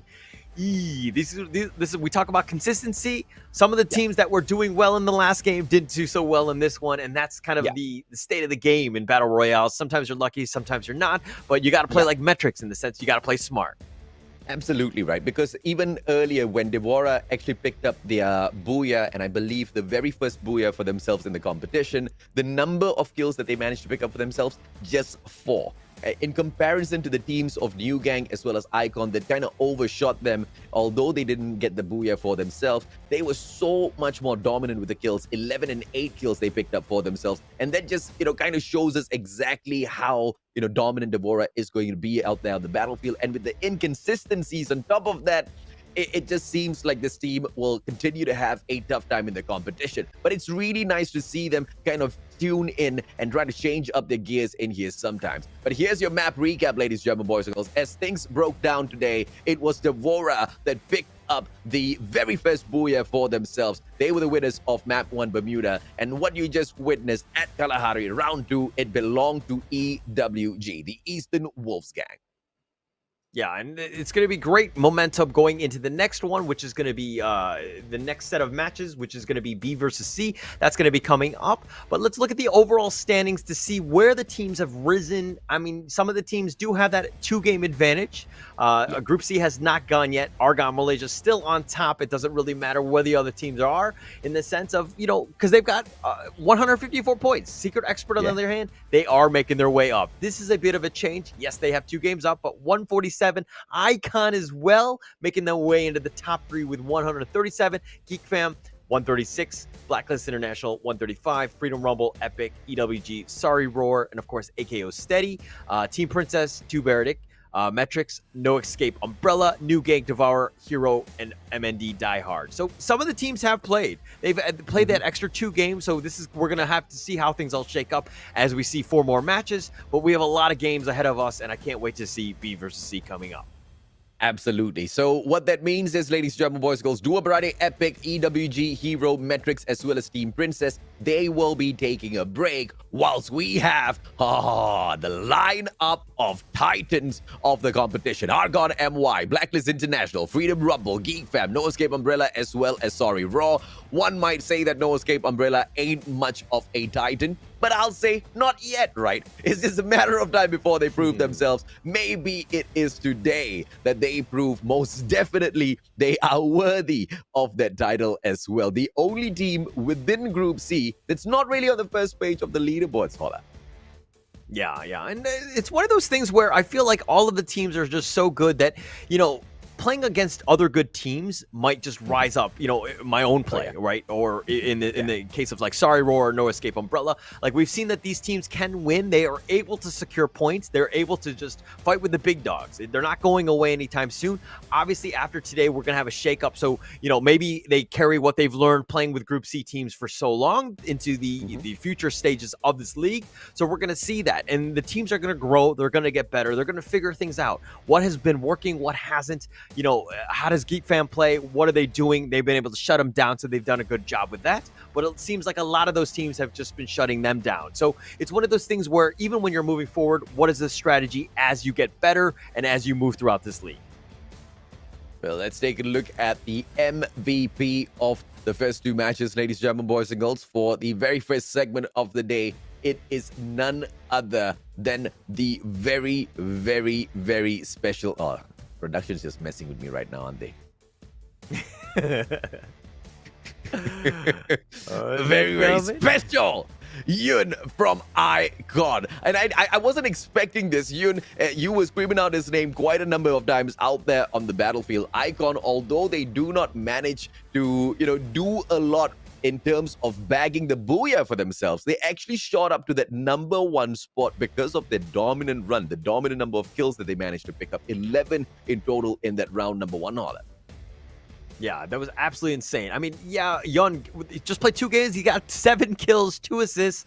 3,000 damage, and his hit rate was around 40%. But my gosh, this guy was a killer, right? He made sure that he knocked a lot of people down. He had decent grenades as well. So a lot of those things just kind of add to this, right? You need a lot of people like Yun to kind of back you up, right? If he's going to throw out some guns, maybe he gets the kill shot or whatever it is, but you set your team up for success. Make sure that you're doing that. You're focusing on the right guy, and it seems like I kind of really figure things out because they're on a roll right now.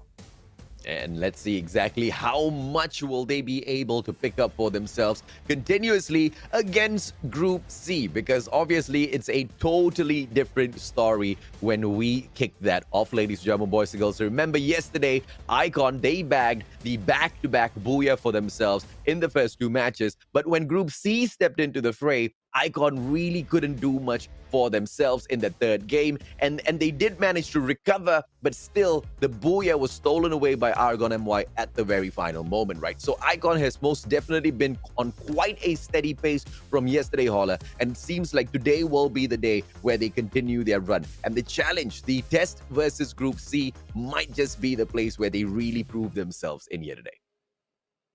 And to be honest, as much as hyped as I was yesterday about Icon, I think Argon Malaysia is just like the schoolyard bully in the sense of just shutting everything down. It's like, oh, you think you're doing good? Great. Yeah, you got 2 booyahs, but you didn't get it against me. And Argon Malaysia, they went back and they got 2 booyahs of their own, right? So this is a team that no matter how things are going, this is the first place team out there. Put some respect on Argon Malaysia because they're here to stay, and they want every team to know that there's no easy way to beating us, right? So all roads lead through us. You're going to have to deal with us if you want any part of this money. But it was also a day where it felt like Geek Fam and Blacklist International, they weren't really all there, right? They weren't really playing for wins. They were just running around the battlefield. Some of the engagements they were taking, they were super duper soft. So the question is, do they really want to rise back up to the top? What sort of games are they going to be taking in here today? Or will Argon MY shut my mouth and say, Mustachio, it's not about them being soft. It is about us being super dominant. I'm just excited to watch this because Group C is just exciting, man. And what's absolutely disappointing is that we might not see this sort of a grouping when we come back next week, ladies and gentlemen, boys and girls, because once again, after day 4, the halfway point of the competition, gonna have this whole grouping shuffled once again, Holla? Yeah, I mean, I like it, right? I think they need to shake it up. I think that it has to happen, right? When you have what, 5 of the top 6 teams in one group alone, I think you need to change things up. You need to figure something out. You know what I mean? Like, split these guys up. I mean, obviously they'll see each other almost in every single play day because they're going to play against every other team. But this is one of those moments where you need to just spread the wealth in that sense. Give the other teams a little bit of a chance, knowing that they're, when they maybe go up A versus B, you're not seeing those guys. So, you know what I mean? Like, those teams can really just kind of take advantage of the spread that might happen and that shakeup that's going to happen in the next day. Absolutely. And of course, what will fate have in store for all of these teams? We will have to wait and see. For the time being, once again, ladies and gentlemen, boys and girls, Group B versus C. Let us know exactly which group do you think is going to be able to bag the booyah for themselves. It looks like some of the comments are already focusing in on Argon MY being able to grab it for themselves once again. But I really feel like today is the day where some of the bigger brands are going to be hitting back, right? They're going to be hitting back because you can't really stay down for too long. They've got a little bit of that reputation to take care of as well as the ex-kings, the current kings of Free Fire, Geek Fam, Blacklist International, Freedom Rumble. I think they're kind of getting sick of that 4th spot, man. Yeah, and they are so sick of it. They've been super aggressive. Almost every time we see them, we see this is their play style. They just want to go in guns blazing. It doesn't really matter if they die. They're willing to take that risk. They just want to get into fights, and I applaud them for that because it's definitely very different from a lot of the other teams we've seen from Secret Expert, Team Princess, Icon. They tend to be a little bit, waiting, making sure that they pick the right fights and they go in when they can go aggressive. But Freedom Rumble are like, oh, I see a guy, we go. You know what I mean? It's like the whole mentality of, just going in. Like, I see movement, we're going to go. It doesn't matter who it is. I don't really care. You know what I mean? Like, it could be the best team. It could be Argon Malaysia, Blacklist. I don't really care. It could be anybody. I'm going for you, and I want those kills. Absolutely, man. They love to rumble. That's exactly what they're all about. And that's exactly what they're out here looking for.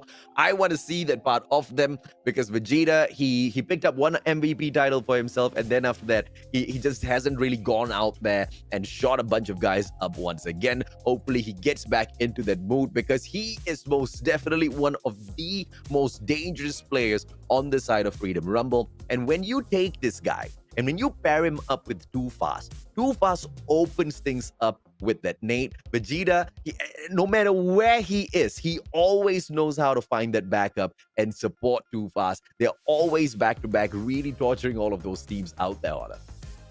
And it's gonna happen with just a little bit.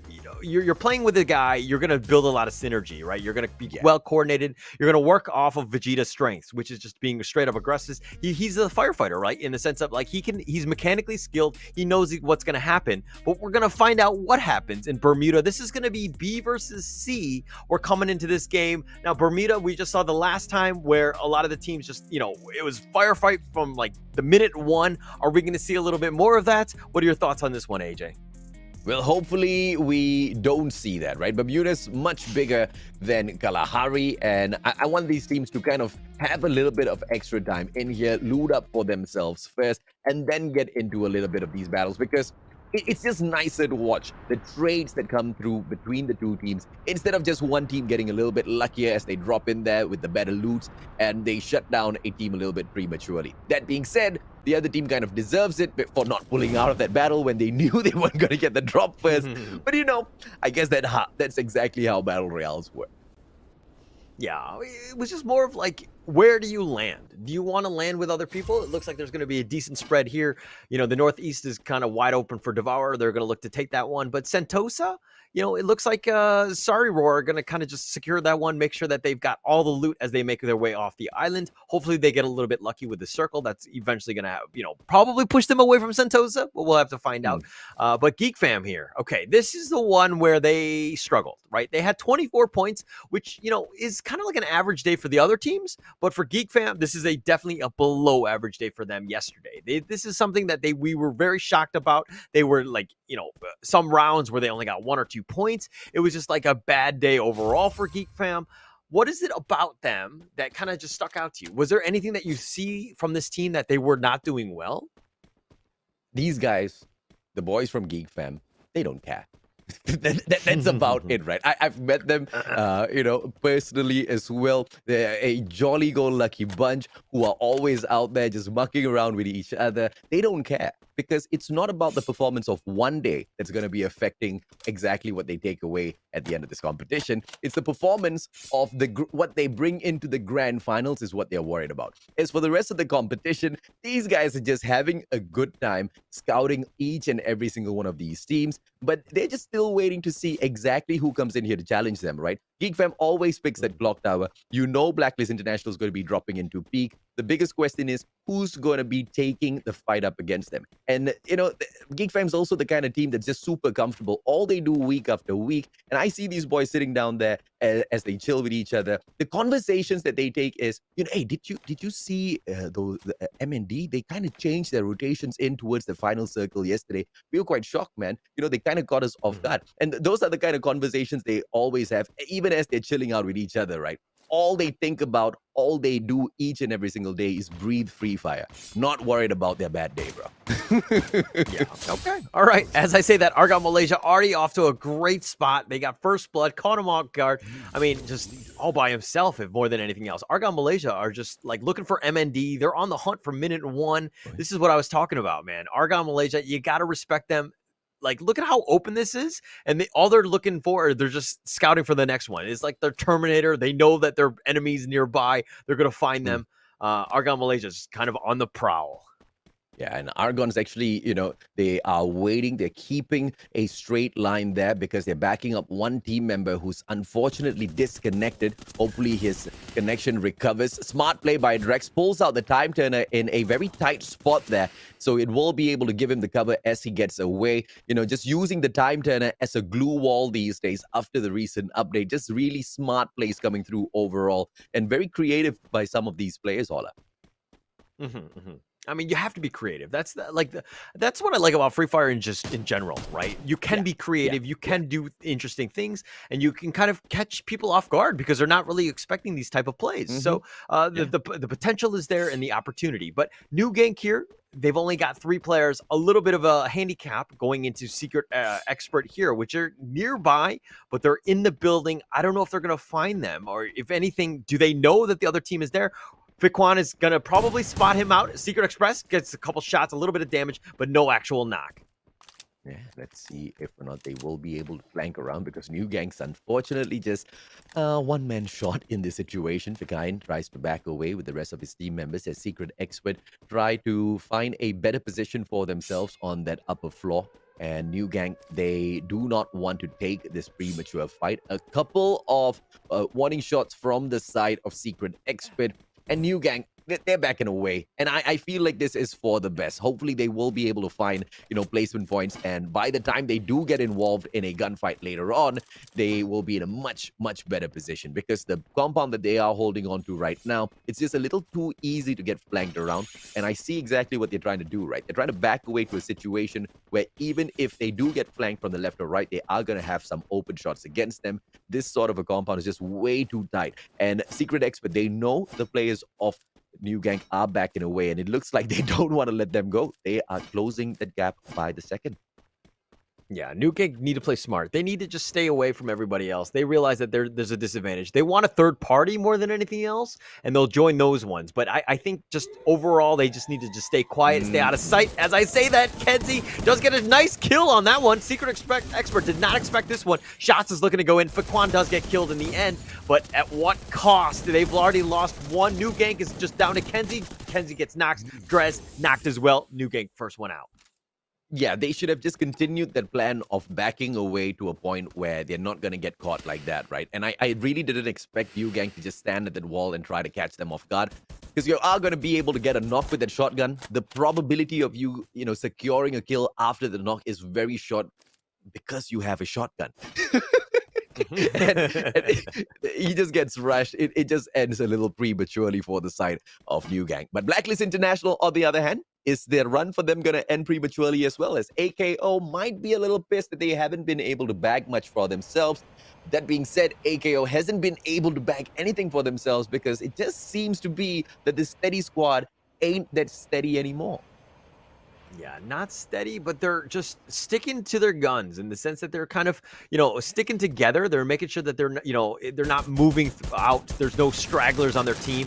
Icon, on the other hand, are trying to draw a bead on D4R right now, but it looks like none of the shots are really connecting or doing any damage. There's a lot of cover in place, but Mon is on. He's going to look to find something. He definitely wants this one. He does not want to run away.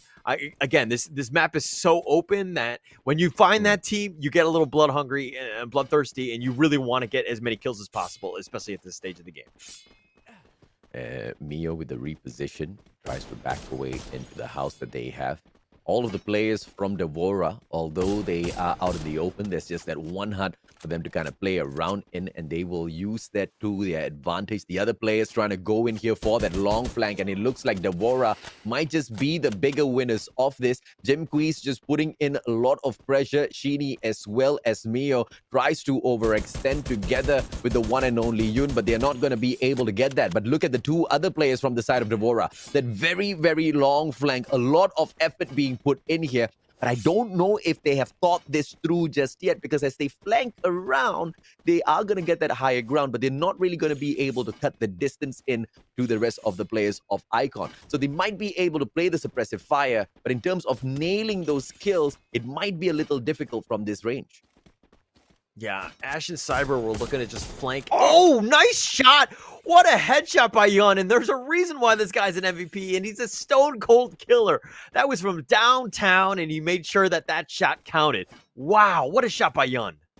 Yeah, Yun is just showing the players of Devora, good job. You flanked all around. What else can you do? Absolutely nothing. Absolutely nothing. But, and that being said, there's nothing much Icon can do as well, because Devora's kind of just got them in a checkmate position right there. If they, okay, not checkmate, check position. They have to make a move. One wrong one, they might just see the end of their run in this particular lobby. Blacklist International, I can't say they are in a great position between AKO and Geek Fam.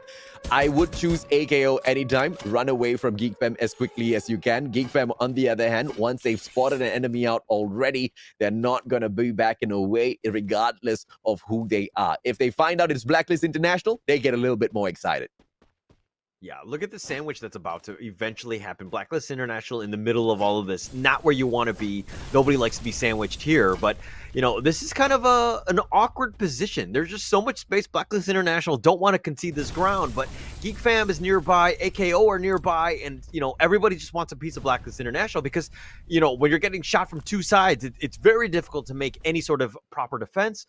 So Blacklist International in a bad spot, especially at this stage. Yeah, Freedom Rumble's taking their own sweet time, getting themselves in towards the safe zone.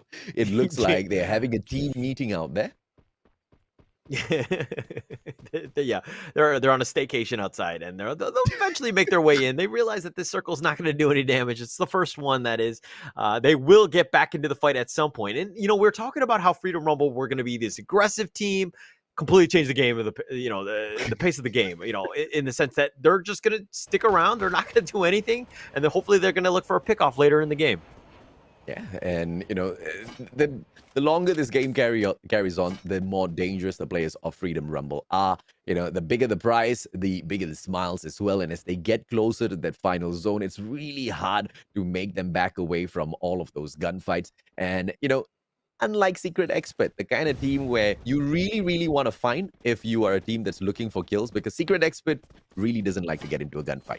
The number of gunfights that these guys have gotten into and kind of won, you don't really want to start counting. They have most definitely been struggling. But as I say that, the players of No Escape Umbrella escapes the players of Icon. Icon try to take as many shots at them as possible. Will be able to find one knock. Blue wall being picked up, and they will be just trying to fire it down back to back to back. No way, Jose, says team. No Escape Umbrella. Back to back glue walls they pull out just to play the game of survival for a little bit longer. But Freedom Rumble now finally breaking into action. AKO and Ali chipping in, stealing the kill away as well.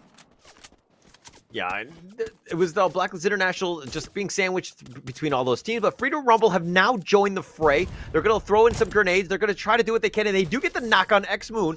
Did not see that one coming. I think that they're going to be completely flanked here. Too Fast GG is looking for something here. They've got the glue wall. It's going to heal up on the other side of the wall. Clowns went in. He does get knocked a little, completely exposed at that point, but X-Spot here is in the building. Is he able to draw a bead on anybody at this point?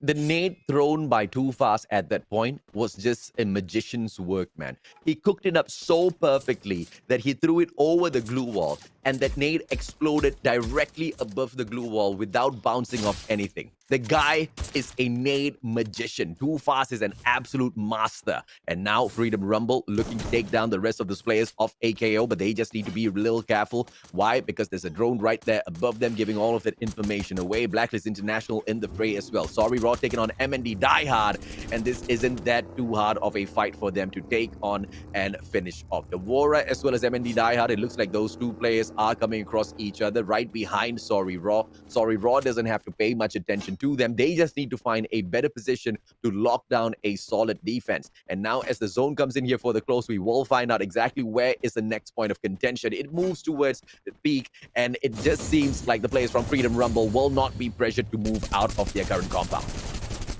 Oh, Cobra with a nice knock, and it looks like Blacklist International have found AKO. They get another knock as well on Sha, and they want more. They've got 2 kills to their name. They don't have the other kills, but they're looking for everybody else. Freedom Rumble have now heard the call, at least the cries of AKO as they enter and storm the building. They're looking to clean things up. They do get Mon, at least from Icon, so that's going to be a nice start. But Blacklist International going to stick to the high ground. They're going to be in a skirmish with Freedom Rumble. Cobra spots a player, but he's not able to take him down just yet. Too fast. No nade being cooked up just yet. I did see the trip mine, so the players of Blacklist International just need to be really, really careful as to where they do step. If they try to rush out of this compound, it might just be the end of them, and they play the game of patience. A couple of nade can just end this for them, but I feel like the players of Freedom Rumble have just used up one too many earlier on. Argon MY with the fight against their opponents of Secret Expert now. Secret Expert has got the lower ground. Nade after nade. Miro manages to get Vegeta out of the equation. Freedom Rumble shut down, and you do not push Blacklist International when they've got their backs up against the wall because they hit back. Yeah, I mean, Blacklist International, there's a reason why they're the winners of the MCP Season 2, right? You do not put Baby in a corner, and Freedom Rumble really paid for that one. They thought they had a huge advantage because, they thought Blacklist International had just won the other firefight, but in the case of this one, Blacklist Internationals played that one perfectly and made Freedom Rumble pay, and they get eliminated, I believe, 10th.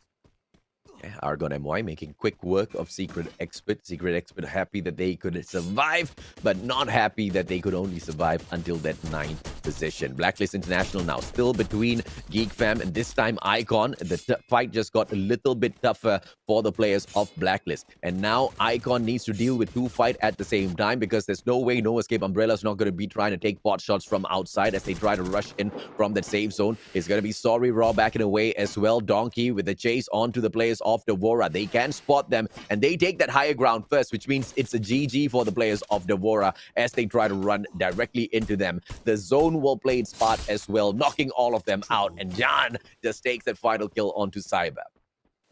Yeah, really well played there. Just make sure that he secured that kill, and the circle is right next to him, so they're in a pretty decent spot here. Sorry Roar with 3 kills. Full roster. That's what you want, especially going into this one. There's 23 players left, 15 minutes, but the next circle is going to be a huge one, especially since there's not a whole lot of cover here. So you want to make sure that you're going in properly. MND Diehard, they get eliminated 7th. Icon sneaking into the zone. Blacklist International gatekeeping.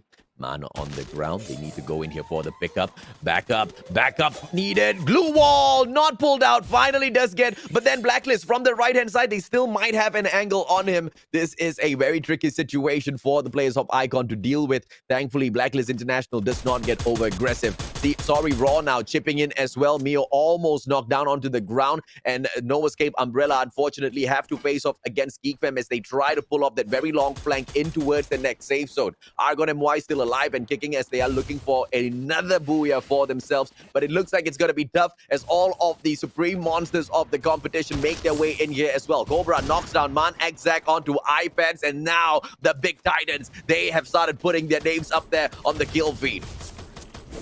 Oh, but John is on a tear. I believe that's his 5th kill thus far. I think he has all the kills on his team. Geek Fam, Vicker is looking to just get the knock on Bill. That's a good start to this one. They're going to continue to fight. Mon looking just pulling off the shotty, trying to find somebody through all of these blue walls. Nox Umbrella gets eliminated 6th, and Black Cobra has got a triple kill. Geek Fam is on point right now with 4 kills. Yeah, but now they need to start moving because the zone is right in front of them and they only have 20 seconds to plot their pathway in.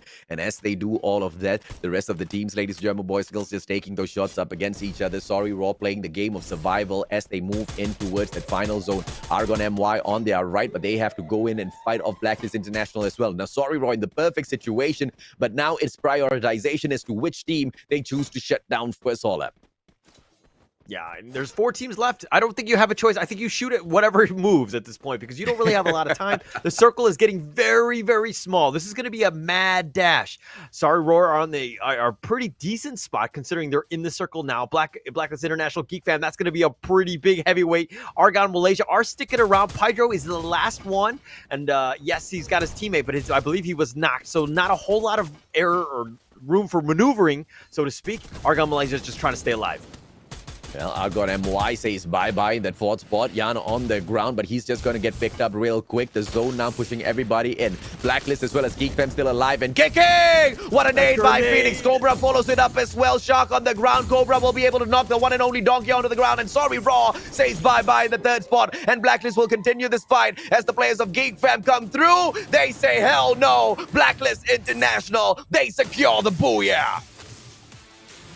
Cobra with 5 kills. Blacklist International ended up with 12 kills. Blacklist International, Ali, Phoenix, Mural, Cobra, they get the booyah plus 12 kills. That's going to be a massive payday for them. That's exactly how you want to start your day. This is their first game for them. Yes, it's the 3rd match, but this is going to be the first of hopefully many. Blacklist International, we know that these guys are the champions of MCP Season 2. This is a team that you got to respect, and they actually made their way there. They were just complete tear, and look at these guys just showing it off. They realize that they have a great opportunity to continue their success. Absolutely, man. And this is exactly why we just cannot... we have to say we don't need to worry about these Titans whenever they kind of fall or they show up a little soft in the competition, because they always know exactly when to hit back. And even through all of those inconsistencies, they make it look so easy to rise back up to that #1 spot. And I believe Blacklist International just needed about 19 points to catch up to that #1 spot above Argon MY. Obviously, just this one game is not going to be able to give them that. But if they can maintain consistency for just one more matchup, that's about it. They are right back for the play for that #1 game.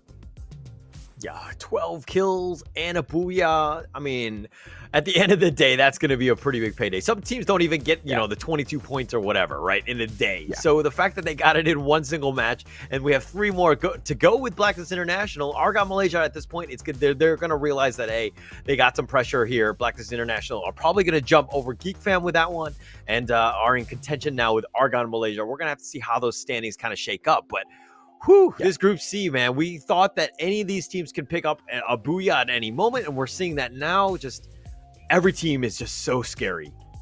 Yeah, and it's the strategy that comes out through in Bermuda as well, right? Just flat open plains, especially with the final zone. If it is not in a certain compound, you just have those trees to kind of rely on, and you really have to be super solid with your glue wall play. And if you don't get to stake up your defense, if you don't really get to use the terrain to your advantage, the very little bit of terrain that can give you a defensive position, then you are most definitely going to be losing out. And, that's exactly what Blacklist International did so well. Just playing all of those walls and to the very end, not using much of their resources, allowing all of the other teams to kind of take that fight and then stepping in for that finisher. And, it was a great thought coming in here for Deborah and that flank earlier, but the execution was just not well thought through. So I mean, sometimes you think it's a good idea, you go in, and then there's like this mad scramble that's going on, right? Some of the skirmishes can get really dirty and messy and very difficult to coordinate. So sometimes that happens. But at the end of the day, it's one of those moments where, yes, the glue wall chaos might be happening. We might be fighting in a building, but are we able to make sure that, hey, if I'm going in, is Jimmy going to throw the grenade? Is he going to back me up? Are we going in together? These are the things that you can work on, and those are the things that you really need to kind of help yourself, making sure that you're taking a good fight and you're able to just kind of take the numbers advantage, and use that and try to take people out, because you need kills at the end of the day. We're going to see how that one plays out, especially with these standings that are going to be coming up. But just overall, a lot of chaos and what we expect in Bermuda.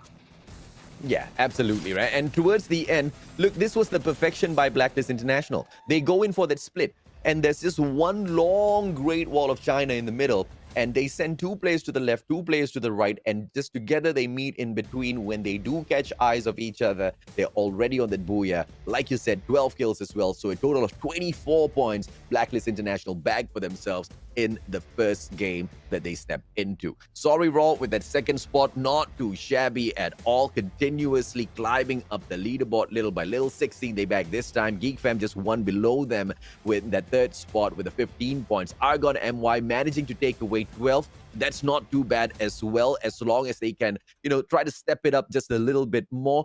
As long as they can make sure they don't really fall too far away from the players of Geek Fam or Blacklist, they should be able to secure that number 1 spot for them. In fact, this is the very first game that they have in here for themselves. So just like Blacklist International, 3 more opportunities. Nothing much for Argon MY to worry about. Icon as well as Secret Expert in that 5th and 6th spot with the 8 and 5 points hauler. Yeah, and Icon, just one thing to take note of is they had 2 booyahs yesterday, right, in the first 2 games, and then they had 8 points in their third game. So they're consistently doing that whenever they play against Group C. They tend to get 8 points in that first game, so something to take note of. They're still getting points. Still top 5 here, and they're going to continue that with that success. But continuing on with this No Escape umbrella, they're going to be 7th with 5 points. MND Die Hard with 4. Freedom Rumble in 9th place, Devourer in 10th, AKO Steady Squad, not a good showing with 1 point, in New Gank with the Big Fat Donut. Unfortunately, New Gank not able to get anything going. They only had 3 players, so it was a huge mountain to climb for them. Absolutely. Secret Expert picking up 5 points this time round, and out of the 5 points, 3 points came out of kills. I really like that. I like how Secret Expert is actually turning it on its head and trying to focus in here on the kills a little bit more in comparison to the placement points. So that just means that we're not really going to be seeing Secret Expert up on top of that board all that too much moving forward as they try to get a little bit more aggressive. But they really have to find that stride right now instead of trying to find it in the grand finals, right? If you're not going to be able to sustain some of these gunfights, you're not going to be able to pick up the huge slice of that pie at the grand finals. And I really like that they are making these minute changes in here right now. And even if as they make those changes, they're not in too much of a bad spot, because the last time we checked in on them, they actually were right below Argon MY in that second spot. Paula. Yeah, they had a chance, but it's one of those things where things are not working. The other teams are figuring things out and they're doing better.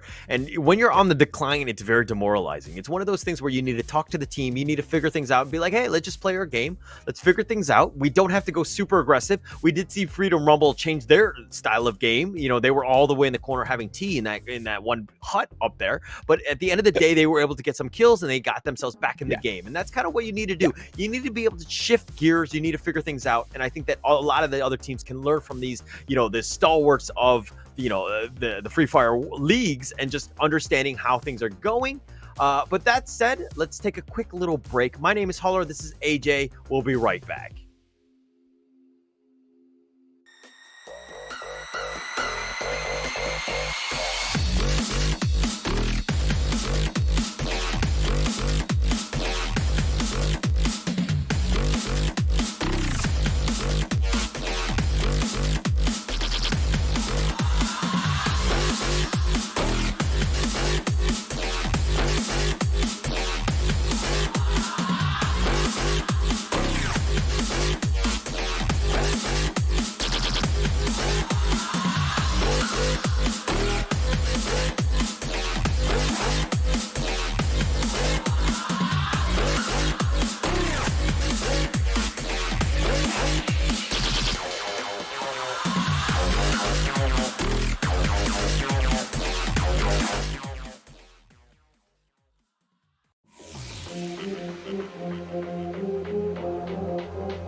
hero squad now. Dropping on an M&G from the bottom. Did not expect Coco to pop out of nowhere. And he pulls out the MSMC. Goes in for another spray. Rizal in front of him. No names in his hands. And he will be taken down. No, he does not. He actually manages to knock down Eman. Rizal will be able to respond. The backup comes through as well as Kate. Yeah, and they're just gonna be fighting a clear, very tricky terrain to fight. And those blue walls, they don't really cover all the angles, but Ashen will be able to at least down one. Does get traded back. They come in through as well with the melee in hand, not able to switch out to his gun in time, gets knocked down onto the ground. Shotgun unable to make the play, and Epic gets taken out. And yes, the grenade launcher comes out, but not much from Mio, still surviving, and he gets the fool! He will now be the lone survivor with an SMG in hand. That is his Uzi. Can he go for the spray? Nice, the first one to go. Taken as a rifle. He's got to take the shot. Misses the first one. Second one goes wide. Oh, Taken! You cannot miss those shots. Get 904. Vanix down to the blue zone. So Hero also gets eliminated by the end of the day. Stepping on it. Oh, beautiful. He pulls out the blue wall, but the name still managed to get through on me. Yeah, and the second A also gets a tag on the second floor. You can see that Riven, he does have his own name, but he thinks against it and think I will fight two more on the second floor. Keppa has already made his entrance and they know that they have already won this fight without even trying too hard.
And welcome back to the Free Fire Challengers Malaysia. My name is Holler, and with me is AJ. We've seen 3 different teams get a booyah: Devour, Eastern Wolves Gaming, and Blacklist International. Now, all we've seen prior to this was just teams winning in pairs. This is completely throwing me off. What about you, AJ? Well, as they step up and they try to pick the booyah up for themselves, it was just a matter of time before the top dogs step up and try to steal some of the limelight in here for themselves as well, right? Because as much as they slack off, as much as they kind of give the opportunity for some of these other teams to rise up and make a name for themselves as well, they don't really want to fall all that too far back. And, it's just a matter of time before Blacklist International kind of hits back, right? And we kind of expected GeekFam to do the exact same thing as well. Yes, they were there. They were in the final circle, as a matter of fact, but it was just a more cleaner execution by the players of Blacklist International that kind of secured this for them. And this is what kind of worries me. When the other teams were stepping it up, when GeekFam, Blacklist International weren't really going all out, that was it. They weren't really going all out. And now with them right back here on fire, will they still be able to keep up? It looks like Group C is finally starting to wake up, and this is where the challenge truly starts, Holler. And I think that if you're seeing teams like Blacklist International all of a sudden get a monster game with like 12 kills, this is something that you need to be afraid of, right? Mechanically, they're warmed up. They're good to go. They're just looking for everybody else, right? When a team is on a hot streak, you need to avoid that team. So I think at any point, if you're seeing the kill feed and you see Blacklist International and you see firefights, you're like, hey, maybe we should head to the other area because we don't want to deal with that. We got to stay safe. We don't want to mess around with Blacklist International. I think this is a team that you need to be careful about, especially as we move into match 4, B versus C. Yeah, absolutely right. Likewise, for the same exact thing can be said for GeekFam. But as we drop into Kalahari, you know whose house this is. Blacklist International will be aiming for the #1 spot once again. Who's going to be able to go in there and challenge them for it? AKO, are they going to be predictable? Are they going to be, caught out a little prematurely in here, ladies, German boys, girls, once again? Because this is the final game of the day for them. And, they've been steadily dropping in terms of those ranks, Hala. Yeah, and they've struggled, right? A lot of the teams that have kind of gone in as well. Geek Fam is one of those teams that has been like, all right, it wasn't the worst game for them. They kind of, I'm hoping that's just a warm up game for them, but we haven't really seen Geek Fam turn it up to 11 right now. Blacklist International have. The other teams are kind of making their way around, but you know, there's still plenty of space, a lot of time to make sure that they're doing this. And Kalahari tends to be one of their favorites, so I'm expecting big things out of Geek Fam. I'm hoping that they turn it up because we haven't really seen the real Geek Fam, you know, in yesterday and today. Oh yeah, and Stone Ridge is where they choose to drop in here first, as they just try to pick up some loots for themselves. They're not going to be disturbed by any of the other teams by the looks of the situation around them. Auto Knockout, on the other hand, dropping in at Mammoth this time round. A little bit of a change in terms of a drop spot for them. And it just seems like this team hasn't really been able to execute a lot of their strategies in these lobbies, and they're just continuously tweaking how they approach these situations. And hopefully they find their momentum, because, you know, it's just a matter of time, man. Day number 4 already, out of the 8 days of the competition. If you're not going to start finding your momentum now, it's going to get steadily more difficult. And they're just kind of hovering in that 10th spot. It's just a matter of time before those rest of the team kind of knock them down a little bit lower. M&D Diehard, on the other hand, will see a couple of shots from Sorry Raw. They'll be truly sorry that they were running out in an open space so early in these matches. Yeah, that was really, I want to say, just a bad play overall. Like it's very open. You got to be super careful. There are so many different angles of attack, and if you're just running across like MND seem to be doing, they haven't really found a good place to just loot and, you know, do this safely, right? They're just running around and just giving free frags almost. Miles, on the other hand, just gave his life away, and for what? They didn't get anything in return. So just a really unfortunate play for Miles at this stage of the game. Yeah, unfortunately, MND Diehard, they've just functioned as that feeder group for all of the other teams to just pick kill points off of. And I know they are not too comfortable with that, but, you know, it's something that they have to change on their own. Blacklist International, a team that has been rising up to the top in the competition in terms of the leaderboard this time round. You've said it all. I want to, this is the team that picked up the championship, right, at the MCP Majors. And it's not difficult for them at all to continue to shine. It's just, when do they want to shine? It's all in their hands. And these boys, they surely do take it easy most of the time. Yeah, but I don't like that. Like, if you want to be top 3, you want to be the big dog. Did Kobe ever take nights off? Right? He had mama mentality every single day. Like, this guy showed up because he realizes, you know what I mean? Like, if you take days off, there are certain days that you're just going to be lazy and you're not going to be the best. Yeah. And that's what he wanted to do. He wanted to be considered in the running of one of the best. And he showed up every single day. He never took nights off because he knew that people were coming to see him. In the same way, we're here to see Blacklist International. We're here to see Geek Fam. Are you going to show up? Are you going to put on a show for everybody? And it looks like, even if they are going to put on that show, it's going to take a while before they do come across any of those teams. They don't really need to move from their current compound as the zone comes searching for them. Argon MY, on the other hand, will have to move in towards Foundation.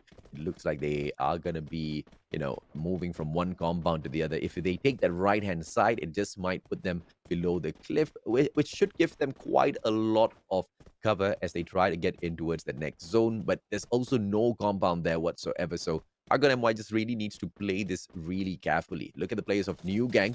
They are trying to, you know, approach the situation a little slower. Devora finds Freedom Rumble, and here comes this fight that I don't think Devora is 100% ready for just yet.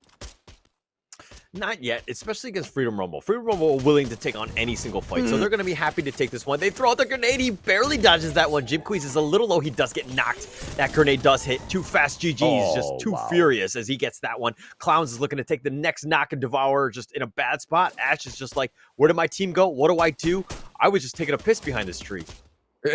And now he gets knocked down. Poor guy gets killed first off as well. He barely zipped his pants back up, and the final player alive and kicking Devora. It looks like Cyber will have an opportunity to run away, because here comes the players of Secret Expert. Perhaps a little bit of distraction will do Devora a lot of good. Cyber with the game of survival, but it would be Secret Expert that nails the final one.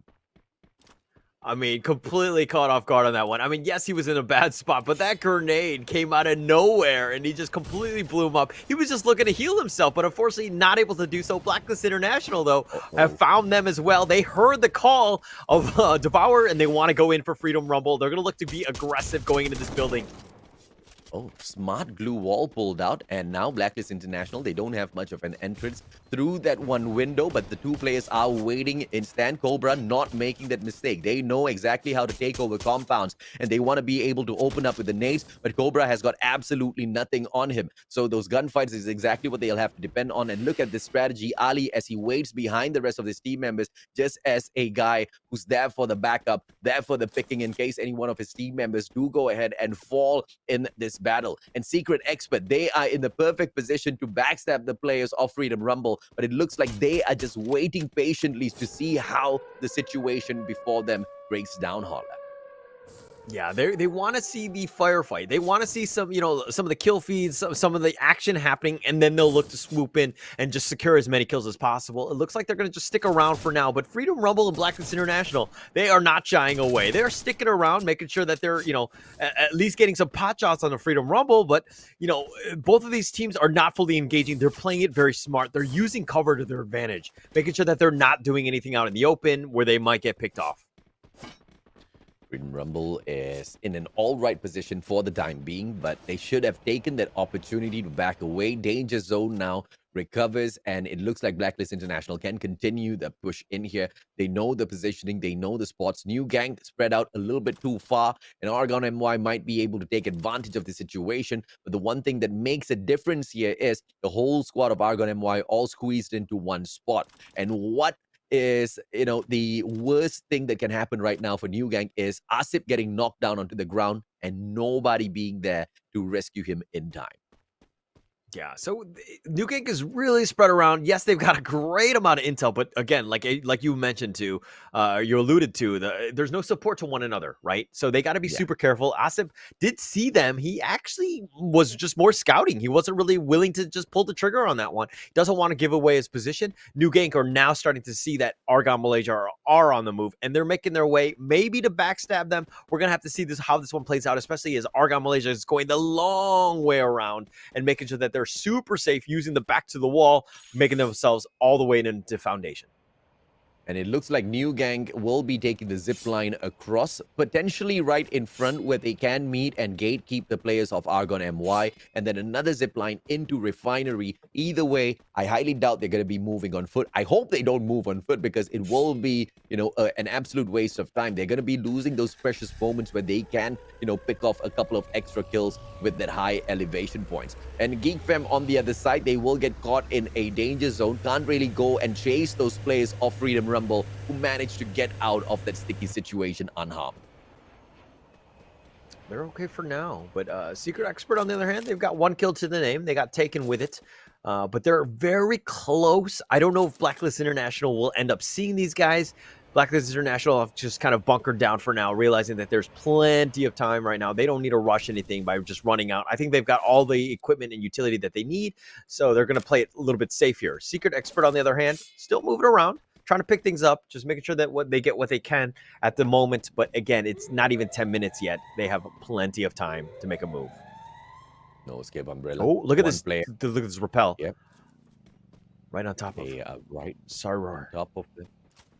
See, because Eric can open things up. Donkey for Sorry Raw, and it just seems to be a little bit of a soft opener. Bill's right now behind them. Donkey might be able to chase one guy down, but gets information that there's a couple of extra fights breaking out in the background. Roy Bro on the ground. iFence makes quick work of that with a shotgun. John with the quick chase inside of the time turner. Won't be able to get hurt, but no error right in front of him. Double glue walls, and now one guy getting picked up. Smart glue walls by his opponents, and Sorry Raw, they will not be able to find that kill, and they have to reposition themselves. Great response coming in from No Escape Umbrella. Yeah, John there with a nice knock, realizing that it was still a little risky because the other teammates were there. So he just kind of ran away, threw up some nice glue walls, made sure that he was safe. If anything, that's the right way to play it. John, pick off what you can, do as much damage. Maybe you would look to pick him off later, where your teammates just kind of work together. But John is in another spot. It was like you see him, now you don't. Like you had a hard time just drawing a beat on this guy. But no, look at that ambush from Shark just jumping in from the roof. Gave him no chance. Yeah, players just not turning around in time. Shark now right in front, but the shotgun of Error. Ooh, and Shark backs away in the nick of time. And the double vectors will win this fight. And Sorry Raw wins it, but the damage they sustain. 2 players down and out of it. And Argon MY here to pick up the pieces. And of course, 2 kill points for themselves as well. Chill from afar. Spark gets knocked down by Spark himself. A terrible nade. He cooks it up a little bit too long. Yeah. That's a little awkward. And at this point, I'm glad we got that one on video so that we can show the low light later. But nonetheless, he's back up. He didn't die, so it's not the end of the world, but that will be a little awkward in the team briefing after this one. But they found the enemy. Sorry, Roar are going to look to just jump out. Sharks try to go aggressive, but that's a little too much. And Pydro does get the knock in the end. They've got 2 kills, and they want to clean up the rest of Sorry Roar here. John just behind that glue wall, a 2-on-1 situation. Yes, Spark brings out the shotgun, but pulls out the glue wall right in front of him. And Jan gets shut down by Chill right in front as he waits in front of that window. Too easy for Argon MY to pick up the pieces. And obviously the numbers kind of caught up with them. And Argon MY, they will use that momentum to propel themselves in towards the next safe zone. 7 more seconds now before it closes, but they're not too far away from Bayfront. And if we're looking at the next one, this is the next circle, right? Geek Fam are just looking to just pick off Icon, trying to just draw a beat on somebody. I don't think any of these are actually going to hit in the end because of that wall there. But this is, as I say that, New Boys does get knocked. He will be picked up. His team is all around him, Icon that is. So they should be fine. But the next circle is going to be a pretty big one. This is going to be the 3rd circle. It's, of course, 9 teams left. And it's going to get tighter and tighter and tighter. And Freedom Rumble are looking to find AKO. Not able to draw a beat on anybody, though. Argon MY as well as Blacklist International finally make their way in towards the circle. New Gang will be able to find the players of Icon. Backstab. New Boys on the ground. New Gang biggest winners in here. Who would have thought that Icon will be shut down by a team like New Gang? Shots from afar. Exact takes a couple of shots as well. Asip down on the ground. Exact taking this opportunity. New Gang, they will now suffer in the hands of the players of the one and only Geek Fam. Yun takes that opportunity as well, but Ifnu from Secret Expert stealing the kill away. Everybody wants a piece of New Gang. Yeah, and they're just in a super awkward position. They don't really have anywhere to hide. Yeah, you have a tiny little tree. You got a glue wall to your side, but you can't really move anywhere else. They don't really have the utility to continue on with this one. Kenzie's all by himself. Geek Fam is just like, do we go for him? Do we not? What are we looking to do? At this point, Kenzie's like, I just need to stay alive. There's 9 teams left. I need to get as many placement points as possible. Let's see if or not they can score those placement points, because this circle is just getting a little crazier by the second. Secret Expert playing the game of survival really well, but New Gang unfortunately says bye-bye after all those teams are just absolutely done with them, man. And of course, Geek Fam putting that final bullet in the coffin just to make sure they rest in peace. AKO right in front. They've got a good compound. Blacklist International have got no eyes on them as AKO holds the opposite side of the house. So, any of those nades that Blacklist sends flying towards them is not going to be making all that too much of an impact. But the same cannot be said by the nades of the players of Secret Expert here. One after the other, they fly through, but Geek Fam comes in responding. Orin, and it will be Fikri sending those nades in as well. Man 04 is the point of contention. Ifnu with the glue wall, and the glue wall protects them. Hydro from the back. MND Diehard faces a terrible squad, and they will get taken down one after the other. Secret Expert's not able to hold on much further. Now, final player, he does have the shotgun. How long more can he survive this? Glue wall getting taken down by Geek Fam, and that's about it. Orin takes that kill for himself, and Geek Fam are on a roll with the 6 kills so far. Well, look at that shot. Geek Fam realizing that they had the, a disadvantage, in terms of terrain. They were wide out in the open on the low ground, and they made a beeline for Secret Expert, and they just realized that we have no chance. We have to get out of here. They went super aggressive. They're looking to turn this up, even looking to go against Argon Malaysia. They're just looking to just fight with everybody, and they're winning out almost every single fight. As I say that, Freedom Rumble does end up looking at least knocked down Pydro. This is going to be a fight to the finish. Freedom Rumble, Argon Malaysia, they're looking to go, but Geek Fam is also there. Everybody is dying. Geek Fam is collecting a lot of these. Chill is looking to get some more kills. He's got a triple as well. Vegeta, he's got so little life. He needs to continue on. Zax is looking to go in. Freedom Rumble eliminated in 6th.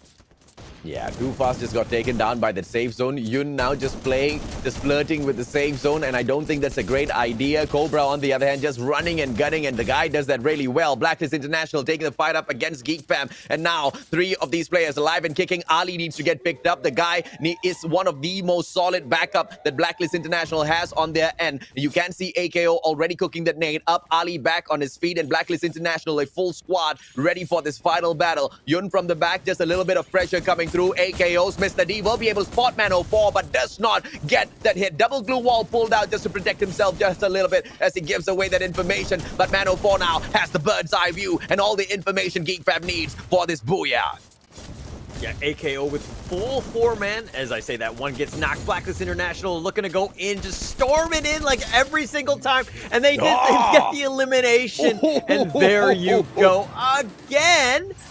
Blacklist International just turning it up again whenever they want it, and they get that second booyah. All is well in the world because teams are starting to get the pairs of booyahs, which we've seen throughout. Ali, Phoenix, Mural, and Cobra.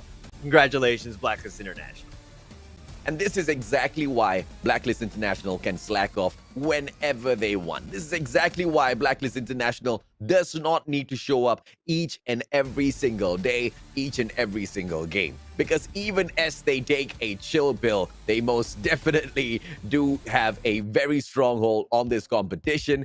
And just like that, man, on the road for that #1 spot, guaranteed for themselves. Back-to-back booyah. I guess we're back on that track now. Yeah, Blacklist International is just like, we got this one. Let's go. This is our day. This is going to be the last time we see these guys together in Group C. I'm going to make sure that I get as many points as possible. And then they've got 2 booyahs. Are they going to go for the quad booyah in one day? We're going to have to find out if they can do that. But, that's a tall task in order for them. But Blacklist International, we see them. Very skilled, very able to get any sort of, kills whenever they want. They're just doing everything properly. Things are clicking. They're getting lucky with things and just turning it up. Blacklist International just on another level right now. Ideation by Man04 from the side of Geek Fam was perfect. He gets the bird's eye view, but the guy does not keep an eye on the safe zone. Safe zone kind of squeezes him. He wasn't really able to play a lot of pressure from up top. Yes, information was sent right back down, but there was just so much of chaos breaking out in that final circle, man. I believe when we were about to move into that final circle, about 17 players were still alive and kicking in there. And that just basically means way too many players were still alive, right? That was just pure chaos. But even through all of that chaos, not once, second time now, through all of that chaos, Blacklist International just survives as if nothing's wrong, bro. What chaos? Chaos? No, we used to this. I mean, they're just playing it smart. You saw a lot of teams, even, Geek Fam, Argon Malaysia, Freedom Rumble. These teams are willing to just skirmish and just, roll the dice, so to speak, in terms of these team fights. You saw Blacklist International be a little bit, picky with the fights that they ended up choosing.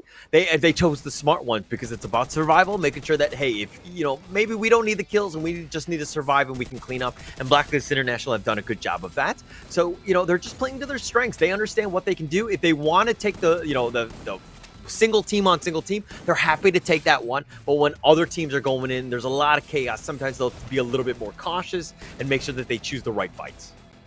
Yeah, MND Die Hard just a little unfortunate as the players of Argon MY kind of caught wind of them as they were trying to sneak in towards that final zone. The safe zone made it a little bit easier for Argon MY as well. But as that fight continued, I thought Freedom Rumble was going to be able to bag the kill onto Argon MY, but things just kind of turned around way too fast. And towards the end, it was just Blacklist International managing the situation so well, as GeekFam get dropped in the third spot, and the rest of those AKO players got shoved down. It was just way too solid. And a 20-point closer for Blacklist International in this game, as they secure yet another booyah for themselves. GeekFam 1 point behind them in that second spot, and Argon MY with the 13 points in the third place. Freedom Rumble, AKO Steady Squad, as well as Icon, they wrap up the top 6 with 9 points for Freedom Rumble, AKO with the exact same, and Icon only picking up 7 from all of that. Now, look at the top 4 from this one, right? Blacklist International, Geek Fam, Argon Malaysia, Freedom Rumble, all in Group C. And there's a reason why these guys are all in the top 5, because they're able to survive. Even against killers, you know, the other killers that are in the group, they're able to find points. 20 points from Blacklist International. Okay, crazy. You got Booyah. But Geek Fam with 11 kills. That's so crazy. This team has turned it up. They have heard our calls, and the fact that you were, you know, being an Asian dad on them yesterday and making sure that Geek Fam heard the call about how they need to get the A+. You know, Geek Fam are willing to do that. They've got the A. They haven't got the A+ because they haven't been able to surpass Blacklist International, but they're keeping themselves alive in the top 3 discussion. So we'll see more of Geek Fam, but Argon Malaysia as well with 13 points. No slouch there. I'm very proud of this team. I love the way that they play. Oh yeah, absolutely right. It's great to see that they're still floating up there and not really dropping off.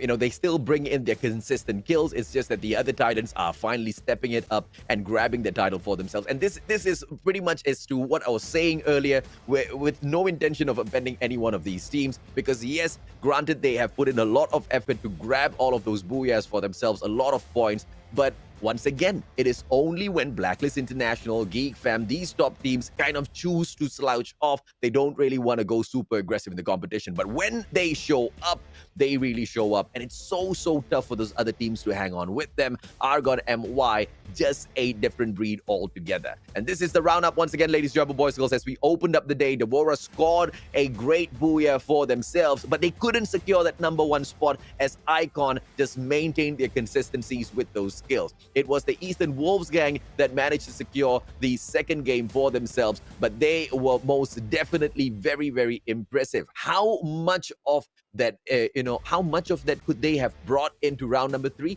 Absolutely zero. Why? Because they are in Group A. So let's see if EWG can continue their role in game number 5 and 6. As for game 3 and 4, it was all through Blacklist International.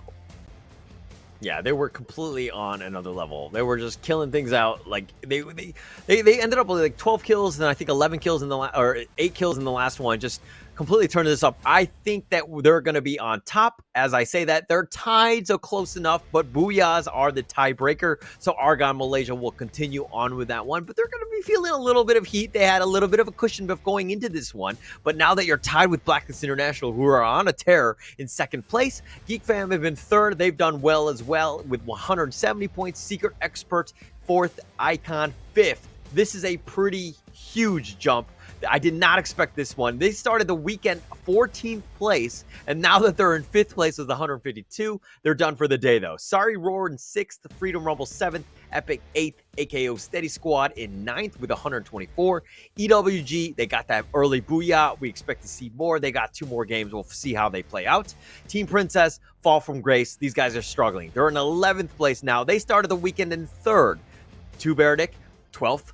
Nox Escape, Umbrella in 13th, Metrics in 14th, New Gank in 15th, Devour 16th, 17th, MND Diehard, and Hero in 18th. They've actually dropped down. MND Diehard and Hero kind of a race to the bottom a little bit. Those guys have been going neck and neck, but we expect to see a little bit more going into this final 2 matches, which is going to be A versus C, and that will be coming up. Yeah, and MND Diehard, they most definitely did a lot to rise above Hero, but that's about it for them. They don't get to compete anymore. Group B's done so. Group A comes back into the fray, which means Hero has a few more, of course, opportunities. Let's see exactly who's the MVP this time. And it's the very, very venomous Cobra from the side of Blacklist International. 7 kills, 6 assists in total, and a hit rate of 49.6. And that brings through the damage of 2,758. This guy, he pitched in a lot, but you couldn't really see him stand out because each and every single agent from the side of Blacklist International really putting in the hard work out there. And the biggest thing to me is the assists, right? The fact that it's usually you get kills or you get a lot of assists. It's either one or the other. But the fact that he's got, he was participating in essentially 13 kills in this case, 7 kills, 6 assists. I mean, the team is just like on fire, right? Everybody's hitting their shots. Everybody's doing well. Yes, Cobra might be doing the best of all of them in terms of damage and like his hit percentage and all that, and probably the kills. But the team is playing very, very well together. Blacklist International. This is why you got to know the name. If you're talking about Challengers Malaysia, you're talking about MCP, you're talking about these guys, Blacklist International, these are the guys that you need to be worried about. Yeah, and you have to love Cobra because of the amount of effort he has put in to be one of the best players in Free Fire, right? Because if you had spotted him, early last year, this guy was mainly on that CQC specialist range. He had that double vector, and when you catch him close quarters combat, there's no way you're going to be able to survive. But the meta kind of changed, the meta kind of progressed from the CQCs, and he kind of focused back onto the snipers, onto those long-range engagements, and that's where Cobra kind of fell off the list. The rest of his team members kind of needed to step up, and instead of giving up, instead of allowing that to kind of, play too much of tricks on his mind and, make him give up the path that he has chosen, what he does is he doubles back and he focuses on taking that long-range engagements and making it his main priority. And now you see the guy hitting from afar, hitting from up close. He's one of the most dangerous players out there. And that's just really put Blacklist International on top. Albeit Argon MY is still there, but it's just a matter of time. Yeah. And he's become more flexible. I think that's the thing, is that these leagues give you a lot of opportunity in terms of just, expanding your skill set, right? You're put in awkward situations where, close quarter is not always the case. Maybe I need to learn how to use a sniper rifle or just a rifle in general, just to ensure that I'm able to contribute to the team, no matter what sort of map I'm on, no matter what position we're in. And as I say that, we're going to go into one of the bigger ones. This one's going to be Bermuda. This one's going to be match 5. Group A versus Group C. We welcome back the Group A teams, and they're all back here. We're going to see if Team Princess can, stop the bleeding, or if there's some way that they can get back into the game. On the other hand, we're looking at EWG, who just came out with that booyah in their final game in the match 2 today. We're going to see if they can continue on with that momentum going into this group of death of Group C, and someone's got to stop Blacklist International, right? Yeah, hero. That's all I'm going to be cheering all throughout this matchup, man. Metrics as well as Duo Barade, they seem to have the exact same thought in their heads, ladies and gentlemen, boys and girls. And now Bhima Sakti's trip is overridden by all of these players. Early engagement, Akibs will be able to drop Troop, and it looks like Metrics is not going to be the big winners from this particular round. Troop, nobody around him to save him at all. The rest of those Metrics players keeping a tight grouping to make sure they can back each other up in case Duo Barade just overruns their compound. And now Duo Barade, they really have a great position here. As long as Akims now can rotate over to the right-hand side, he does not do that in the nick of time, and he allows the rest of the players there. But Brish is already there for the cover. Mocha gets through to the next compound. They will be able to loot a little bit more, and this is where Duo Barade needs to be a little bit more careful. Yeah, Metrics in a bad spot already, just being handicapped that one player super early. Not a great spot for them. Two Biradati are looking to find them. Mocha just needs to get a gun. He needs to get going. As I say that, Sorry Roar and EWG are looking to just get into a little bit of a skirmish themselves. This is starting out very strong. Not something that we expect, as Metrics is and 2B are just going right at it. Yeah, Kimmy will be able to pick up his brother, no issues whatsoever. But Mocha, the same cannot be said for him. And Ribbon is the final player to get shut down. That's a GG for those boys. And it looks like Duo Barade will have that huge smile plastered on their face for the time being as they overpower their brothers on Bima Sakti Strip. Off a screen, it looks like EWG still having a hard time with the players, and they are losing one after the other. Hero getting into a gunfight with Epic as well, and Iman will be able to strike. Let's see if we can catch up with that fight. The Team Princess getting into a similar situation. Ijat with the backstab, and Ipans, although he is able to knock a player, it was just too easy for Team Princess to overrun that situation. And now, No Escape Umbrella shut down as well. So early, two teams have said bye-bye. Yeah, I don't know if it's just anxiety, just teams just like looking to just fight or whatever it is, but man, getting eliminated this early, and it hasn't even been 3 minutes in the game, and two teams have been eliminated already. Everyone else has got to be like sighing a little bit of relief, because now you're getting some placement points, you're guaranteed something. As I say that, Epic Zigga is just looking to turn this up. Look at this guy, he's a sniper, completely turning it up. Epic just like on a tear right now, but Eman with 1 kill to his name, but only 2 players. Hero Iman is literally the hero of this team. He needs to figure something out. I don't know what it is, because they're in a bad spot right now with only 2 players, and Epic are right next door. Decision making. Iman does not really go in chasing for that kill. He repositions himself. Is he going to be able to get through that window? Finally does make that jump.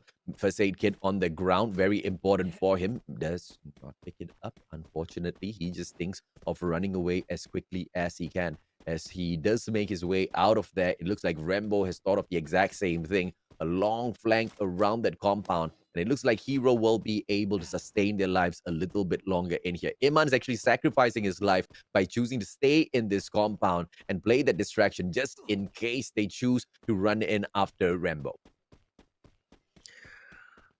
It's a distraction, or it's just, like stupidity, because I feel like he's being left alone, and it looks like he wants to take that firefight. Oh, Eman, he's gonna be drawing a beat, and yeah, he gets shot down there. He was, his back turned. He was just running for his life, not gonna be able to get away from Epic here, who have just been, bloodhounds in the sense of just looking to just take down Hero, and not really much of a chance for Hero.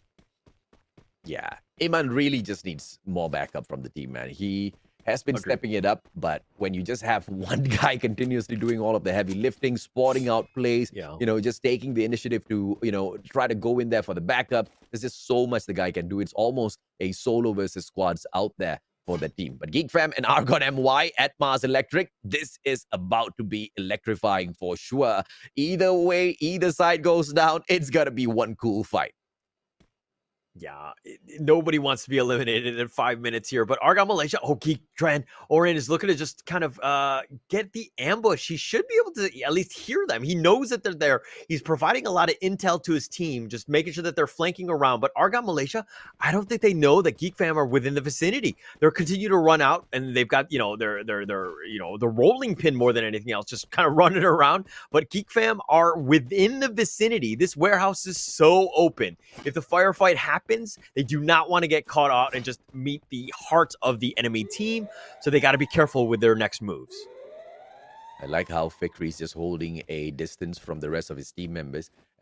Just in case they get sprayed down, he can be that backup. Argon MY trying to play that very tight approach towards the players of Geek Fam. Orin gets away, drops the beat at the same time. Is he going to be able to spray them back? Orin on the ground. Is he going to get shut down as well? What the MVP of Geek Fam has been taken out of the lobby already. And now Chill drops by to see if or not he can lend the rest of his team members assistance. Exact drop gets his drop by Pedro. And it looks like Geek Fam will have their place broken. Spark, a good response by Man 04, but Man 04 now back on the ground as well. Fikri, the last one standing, and it looks like Geek Fam makes a super early exit thanks to Argon MY.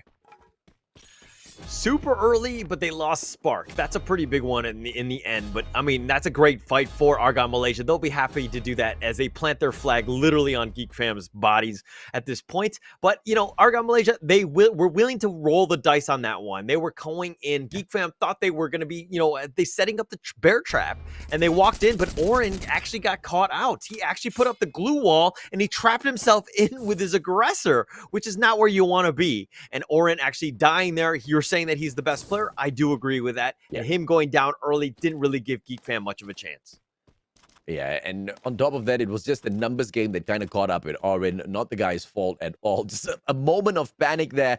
And, the mechanics of Free Fire, you really, really need to be able to manage it in that moment of panic. They leave their sensitivity really low so they can just snap back left and right and really respond quickly in these situations. And that sensitivity just unfortunately kind of played against him in that situation. Fall, hopefully the guy doesn't take any damage from the fall here. If he does, it will be quite epic, man. Yeah. It would be epic at this point, but EWG here All died just of kind fall of damage. chilling, right?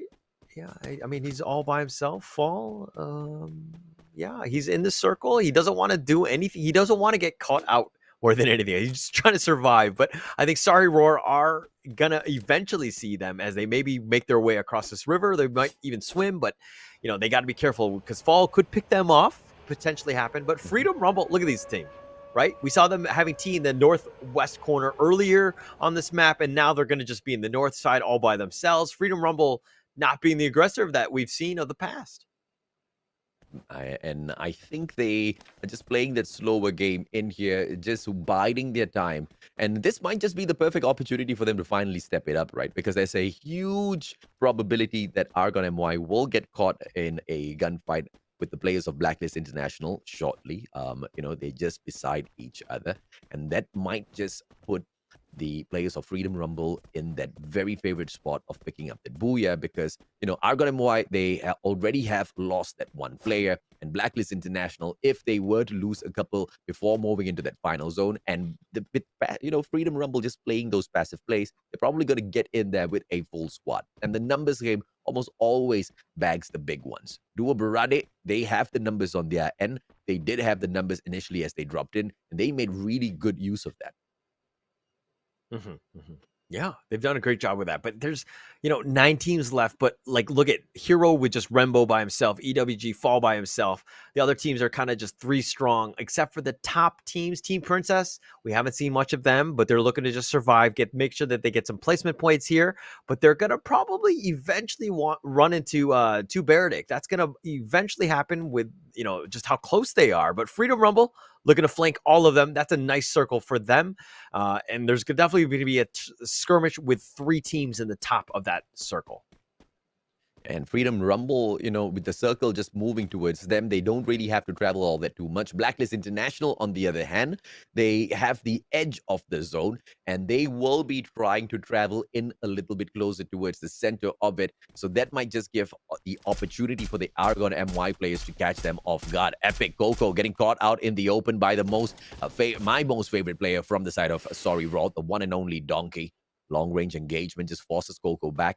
No trigger discipline by Donkey just makes sure that Epic has got that information they need to not get into a risky spot.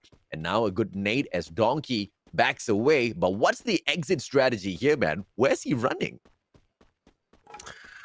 I don't know. To be honest, this seems like a very awkward position to be running on that bridge. It seems wide open and just a road to nowhere, actually. But, I'm sure they have some strategy in mind. But Freedom Rumble here, looking to at least skirmish with Team Princess. Ejetzer knows that they're there. He's going to, cook up that grenade. Is it going to connect onto anything? No, but that's going to give away his position. Realize that he's not actually, they're not very safe. But Lux is going to get the nice knock from far end, and it looks like Freedom Rumble are on the defensive. This guy is just a couple of seconds too late with those nades, man. Ijatsa really wasting all of them. Should have just played the impatience game and just popped off on those nades a little bit quicker. Ijatsa, one more opportunity. Airdrop right in front, and therefore the players of Freedom Rumble are going to be running straight towards it. Ijat, he has information. Come on, one toss, one in there, and now Export in a lot of trouble. He gets it. One more in here. Ijat with the shotgun as well. A lot picked up. Too fast now on the ground. But Ijat needs to be careful. Just right behind him. Those players drop in. But Jimmy Neo is there to pick up the pieces. And Freedom Rumble say bye-bye. That was so surgical. To Team Princess, they came in like a SWAT team. They completely eliminated. They had no chance. Freedom Rumble were like, oh my God, what is going on? So many grenades. We need to just run away. And they just they were not able to react to that. They just got completely wiped out. And Team Princess got 8 kills already. This is the game that we wanted to see from Team Princess. Coco on the ground. Ooh, Shark just a little too quick with the kill as well. Donkey on the other hand gets sprayed down, and Ziga will be able to find that kill on him as well. Epic with 2 more players in here. It is going to be Kepa as well as Ziga. 2 players in here. Ziga is the power man that you need to be able to protect in these situations. Roy Bro making his way in, gets caught out by Kepa. Kepa with the long range engagement, but now they have to play the game of survival as well. The safe zone is leaving them in the dust, and if they don't catch up soon, they're just going to lose out on a lot here. Just 4 medkits left on the side of Kepa, and they need to make a decision right now, Holla. Yeah, they do, but there's not too many good decisions they can make, especially since they've got, teams have actually just drawn a beat on them. They've only got 2 players left, so they just need to survive, which is not the easiest thing to do. Yes, there's 8 teams, but a lot of these teams have only 1 or 2 players, so it's going to be an awkward position of just trying to just survive, figure out how you can do this. As I say that to Beredict, making their way north, they've got a full squad. They haven't really been skirmishing too much, so they're at full strength. TP, on the other hand, done very well. 8 kills. They're going to make their way to the western side of the circle. They're in a great spot, but Blacklist International in the heart of the circle, 0 kills. You know that they are hungry for more, and they're probably looking to get that booyah more than anything else. Absolutely. Tactical team just, evading all of the other squads. We anticipated them to move towards the heart of that circle out of Pachinok, and they do exactly that. And in that same exact maneuver, avoiding Argon MY, which is super impressive. Argon MY playing that passive game as well because they no longer have Spark. And it looks like Pydro is unfortunately disconnected, so they need to just stick by in here, wait for the guy to get reconnected so they can jump on right back. Rambo, the one final player from the side of Heroes, still playing the game of survival, looking for placement points, but 8 more teams alive and kicking in here. So the guy just has to hang on a little bit longer. Yeah, he's just gotta survive. That's all they're trying to do. Ziga, on the other hand, yeah, he's got 3 kills. Epic has 4. But yeah, placement points, very important right now. It's 14 minutes. This is the 5th circle. This is a problem. Sorry, Roar are trying to draw a beat on them, clean them up. He's looking to do this, but he gets a nice shotgun kill, and Sharks gets killed in the end. Ziga is on a roll right now. He's trying to find the next piece. Kepa is looking, that's his teammate. So unfortunately, I don't know why he's trying to kill his team, but Roybird and them are looking to just fight. They do get the triple kill, at least so far, on Roybird, but it looks like it's a Ziga versus Roybird fight, and it looks like they're just going to run away, get into the circle, play for placement points. Oh, smart positioning by Ziga, and now Roy Bro just has to depend on all of his glue walls. Woo. Ziga, smart plays, so much of pressure. Roy Bro has to recover himself outside of the zone. A good nade coming through, and Ziga will not get caught out by that. The shotgun in hand, just around, my lord, Roy Bro, what a turn! And he forces him, and he uses the shotgun to take him out from the back. Smart plays coming through. Well, yeah, Boybird, it was one of those things where he was about to get jumped, but he actually took the advantage. He went around the corner first, went to the right side, did not expect that one, and he ended up killing Ziga there. But EWG gets eliminated here in 7th. Team Princess, 9 kills. What is this team? Where was this team yesterday? Because we're seeing this now. Miral, on the other hand, is looking to just get the nice little knock on to 2B. 2B, they're in a bit of a skirmish here, trying to get some shots in. Phoenix has been knocked down. Blacklist International pick him back up. They've got 1 kill to the name. Phoenix is a little bit low. They need to figure something out, especially since that next circle is going to be closing in on them. Yeah, Ali looking for yet another player from the side of Duobarade. Oh, and Phoenix will be able to find Rish once again. There's a little bit of a revenge after the guy got knocked moments ago, and Duobarade will not be able to save Rish as Phoenix finishes him off. Arkim's out in the open as well. One more shot should do that. No glue wall to help the guy out, and Phoenix secures that for himself as well. And it looks like Blacklist International's gearing up for yet another booyah for themselves. And just like we talked about and predicted, Argon MY coming into the zone as well to meet the players of Blacklist International, and it looks like the numbers are going to get thinned down even further. Team Princess now taking the fight up against them, and Hero still playing survival at the back. Yeah, Phoenix is actually getting a nice little knock. Argon Malaysia are looking to fight as well. Quadra kill from Phoenix. Hero's been eliminated. Rembo finally goes down. He would survive the longest time. Lux with a nice triple kill here, and they're looking to fight this one. Argon Malaysia have been eliminated now. Quad kill going the way of Lux, but Blacklist International and Team Princesses, the final 2, 6 players left. Oh, come on. Ali, crazy stuff, manages to get a knock, but he himself down on the ground. And they are able to put on the pressure onto Alpha. Cobra coming in here for the backstab as well. Alpha smart plays with the double glue wall. 2-on-1 situation. Team Princess out. And Blacklist International secures the third booyah of the day. Well, Blacklist International, we've seen these guys before, but can they get the fourth booyah in a row? Have you seen that in any of your days casting Free Fire, where they get 4 booyahs in a row? I've seen 3. I do not. I don't think I've seen 3 in a row, but I've seen 3. But 4 in a row, Absolutely. that would be insane. Blacklist International completely on top and actually controlling this one. They're definitely be your number 1 team. They've broken the tie with Argon Malaysia as they make their way up there. But my gosh, Blacklist International, what do we do? How do we stop this team? The only way you get to stop Blacklist International is if they like you enough and they choose to take a break on that day. Apart from that, there's absolutely no holding them back. And, you know, they were quite far earlier on. They had 3 booyahs when we checked on them. They've managed to pick up the 4th one. They are on a roll. Did they manage to take back that number 1 spot? There's no way they didn't, right? Such tremendous performance by them. And Argon MY almost got it. But look who woke up this time around, man. You've been asking for it time and time again, Holler. Team Princess finally showed up. Yeah, and I think they had a little bit of caffeine before this game because they were a little bit different, right? We finally saw them, and the fact that they're getting a decent number of kills, I lost track. I think it was close to 10 kills or something, but, you know, Team Princess, this is exactly what you wanted to do. Yes, you don't get the booyah, that's fine. Sometimes you walk into a team like Blacklist International, it becomes a little bit of a 50-50 coin flip. In this case, maybe you lost this one, but hey, Team Princess, you got kills in other ways. You need points. It's all about the consistency, making sure you do this. I want to see the highlights of this one because I feel like we're going to see a ton of Team Princess's kills coming up. Yeah, absolutely, man. And Team Princess most definitely, I think they did enough to steal back that number 1 spot. But, you know, they kind of just messed up a little bit too much yesterday, and that put them in the 11th position overall. So even though they do manage to grab back the glory of picking up the number 1 spot in this lobby, it's not really going to do them much favors. But of course, it puts them in a great place in terms of momentum, right? They have got 1 more game in here that they can go in and look for a win. Hopefully, they find it this time round with a booyah for themselves as well, because it's been too long of a drought. But as things started off for Geek Fam, they took on Argon MY, and this was a situation Geek Fam just did not expect, man. Argon MY aggressed on, and they made easy work of Geek Fam and staked the flag in there as well.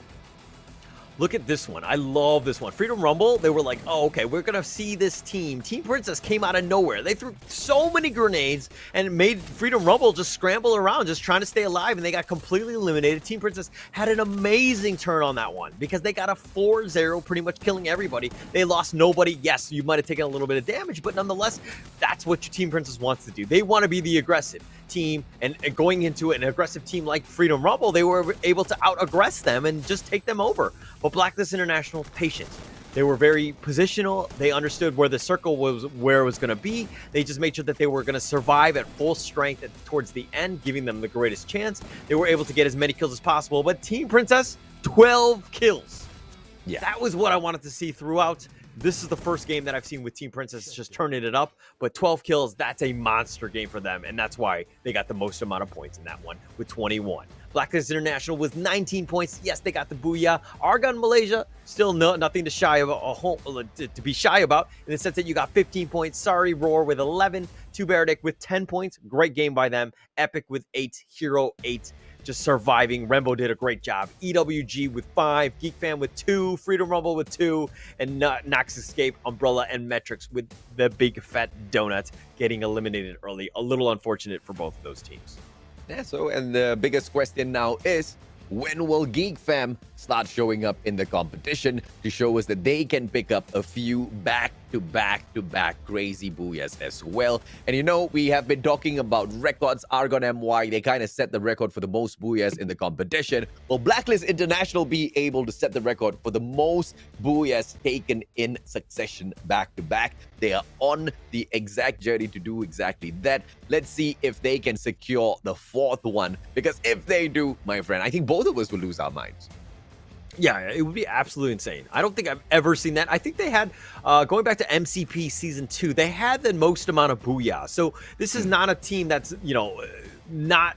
They're definitely in familiar territory of getting all these booyahs, but to get them so many in a row, that's another level right now. This is a, beyond S tier team at this point. If you're able to get 4 booyahs, that's like the ultimate, triple crown. There's a quad crown. I don't even know what you call it with 4 in a row, but that's insane. And they could potentially do that going into the 6th and final match, Group A versus C. That one's going to be coming up.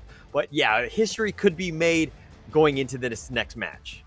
Yeah, you talk a little bit about consistency, but that's the craziest thing, right? Because in a game like Battle Royales, where the gods of RNG have got so much to say about each and every single round, playing against all of that and making your own game, making your own luck back to back to back, Blacklist International really doing a lot out there. And it's not like they're taking on a bunch of teams that, are bottom feeders, right? These are the best teams, the best 18 in the whole of Malaysia. And they are just making everybody look like, there's no challenge at all whatsoever in here. Let's see if they can continue on that run.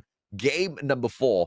But do you have a prediction? Do you think anybody else? And if yes, who do you think might be able to grab it from them this booyah? I'm a huge fan of momentum, right? I feel like if teams are doing well, you just got to ride that train. And I feel like it's very difficult to go against Blacklist International when their strategy is completely worked. Everything is, worked to their favor. So, some teams are, some days are hot, right? And you're just going to ride that one out. I feel like Blacklist International are in a prime position to do that again.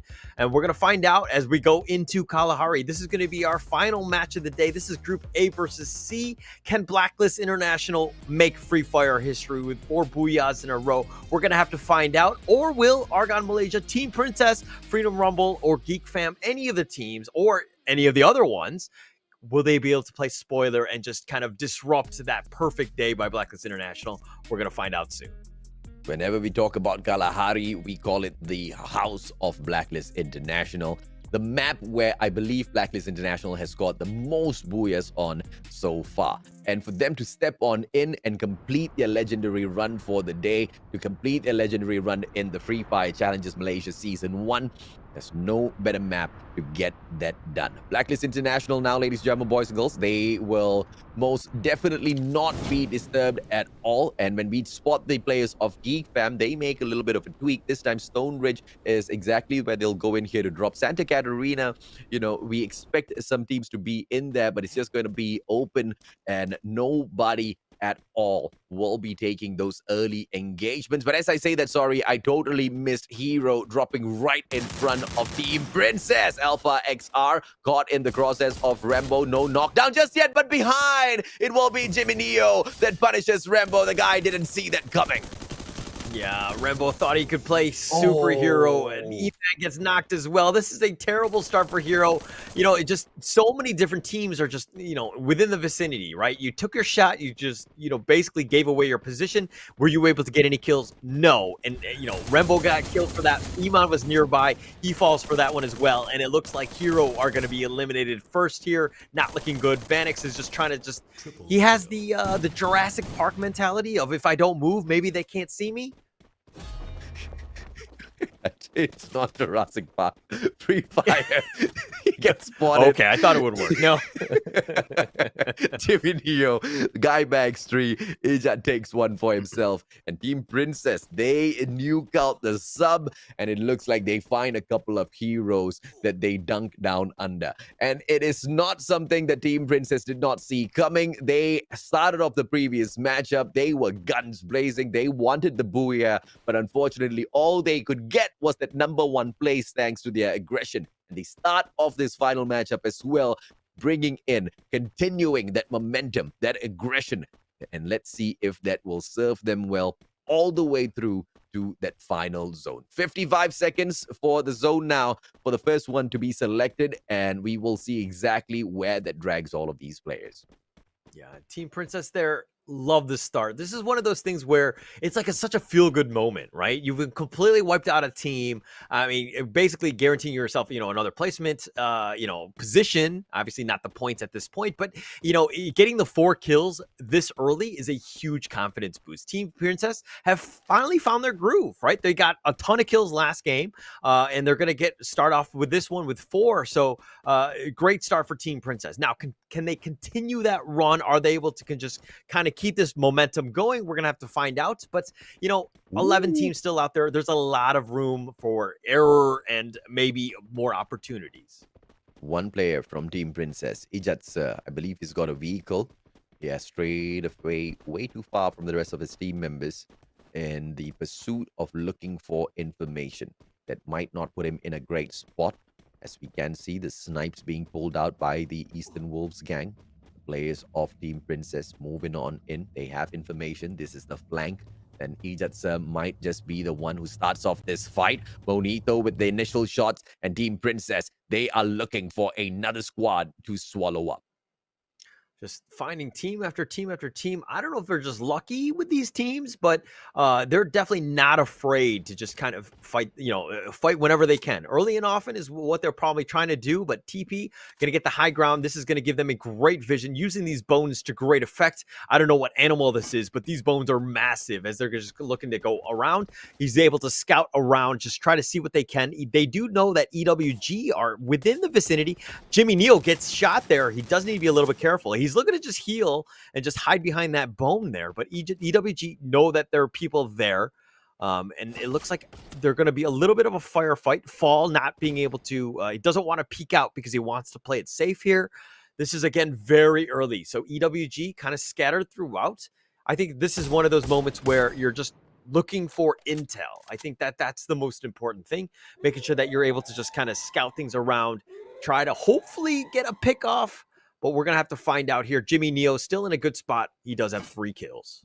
Yeah, just very slow rotations coming through as the Team Princess just takes those higher grounds to get into a more comfortable position to take this fight. Ajatsa, smart plays. One grenade in front of Monito. Another one and a great knock coming through. But Ajatsa down on the ground as well. A great response by Jace. Manchai comes out of nowhere. Jimmy Neo now on the ground. Team Princess immediately losing out on this battle against EWG. Alpha XR tries to play a game of survival, but Eastern Wolves gang shutting all of them down. Manchai with a very smart glue wall will be able to survive a little bit longer. Jimmy Neo now right in front. He does see the time turner pulled out. Manchai and Jay-Z just closing the distance between themselves as well as Lux. The guy has got a shotgun in his hands, so they have to play this really smart. Manchai in front, and Lux goes down. Smart plays to the head, comes out the shotgun, and that was just way too easy. And the final player backs away. And we jump on over to the players of Argon MY as they open up against No Escape Umbrella. Ever down on the floor, and iPad Scans try to play the pickup, choosing to take the fight up against Spark, and he thought he would be able to get him as he is caught in a tight corner, but Spark turned things around, but the damage has been too big. Argon MY, they lose 2 players, Spark as well as Spydro. They are the ones who remain standing in here.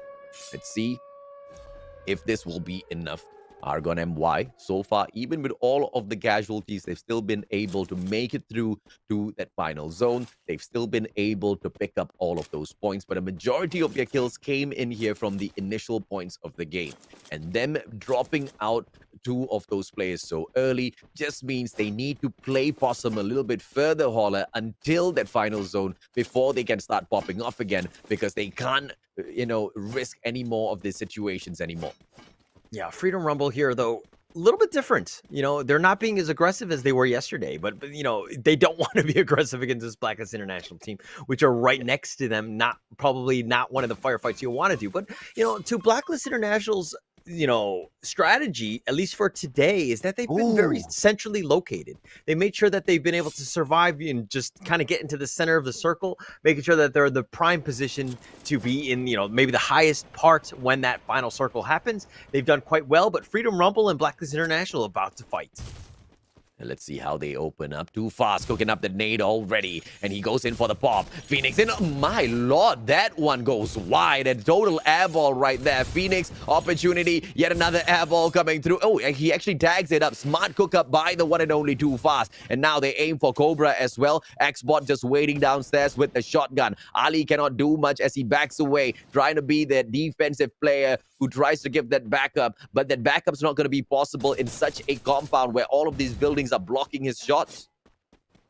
Yeah, no real chance there. But Phoenix, he's the killer, I think, of Blacklist International. I mean, yeah, the entire team is good, but Cobra here, oh, he's just looking at a firefight. He's by himself. Nice glue wall, keeping himself alive for now. He's going to be a little bit low. He's going to slowly regen. He's going to just run out of that building, make sure that he's alive. You got to get to your teammates more than anything else. Freedom Rumble are on the prowl. They want to find them. They're looking around for him. Phoenix is cooking up a grenade. No, it looks like he's going to look to fight this one. Too fast. GG is covering the cover of the flank that is. But nobody's died yet, which is the weirdest thing. Yeah, if Cobra gets caught right now, he's most definitely going to die because the guy has got no more glue walls on him. Cloud's taking the fight up. Oh, Vegeta managing to drop Miro as well. Smart plays coming through. Too fast, cooking up the nade once again. But he will see one flying towards him. Ali backs away. Phoenix as well as Ali now playing the game of survival. Freedom Rumble managing the situation really well. Off-screen, Geek Fan makes quick work of Dua Barade and Blacklist International. They're not going to be able to find the Booyah this time round as Too Fast, together with a grenade launcher right now, this proves to be too good for them to shut down. All right, they've got 2 players left. You say, you know, they've got no chance of the booyah, but come on, never say die at this point. Blacklist International are doing a good job of disengaging, just trying to stay alive. Maybe they can look for some sort of pickups. Obviously, a booyah is very difficult for them to do. As I say that, Phoenix does get knocked in the end. Ali is looking to just be one of the only ones left from Blacklist International, but Clowns is on his trail. They are looking around for him, and they will probably find him, considering he's the last member of Blacklist International. Ali has been spotted by Clowns. A quick spray coming through. Ali, glue wall at the very final moment. One quick nade should be able to make it good, but Clowns says absolutely no clowning around as he sprays him out of here. And you know, even with the danger zone looming above their heads, Freedom Rumble didn't care. They knew exactly what sort of a prize was in front of them. It was the one and only Blacklist International, and they stepped it up. They went all out, ignoring the danger zone. They took on the bigger danger in the name of Blacklist International, but thankfully they had the great numbers on their side. And as we talk about the great numbers, the team Icon, they have had great numbers in the competition so far, but they've kind of been struggling picking up those skills, Ola. This one is on me. You know, I think going into this game, I said that Blacklist International was going to win their 4th one. They were going to make Free Fire history.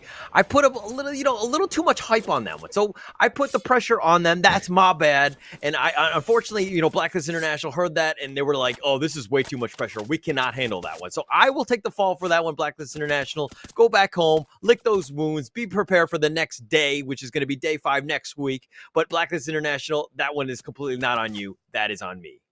We also have to remember, they're really, really young kids. They just got a little excited with the 3 booyahs. For sure.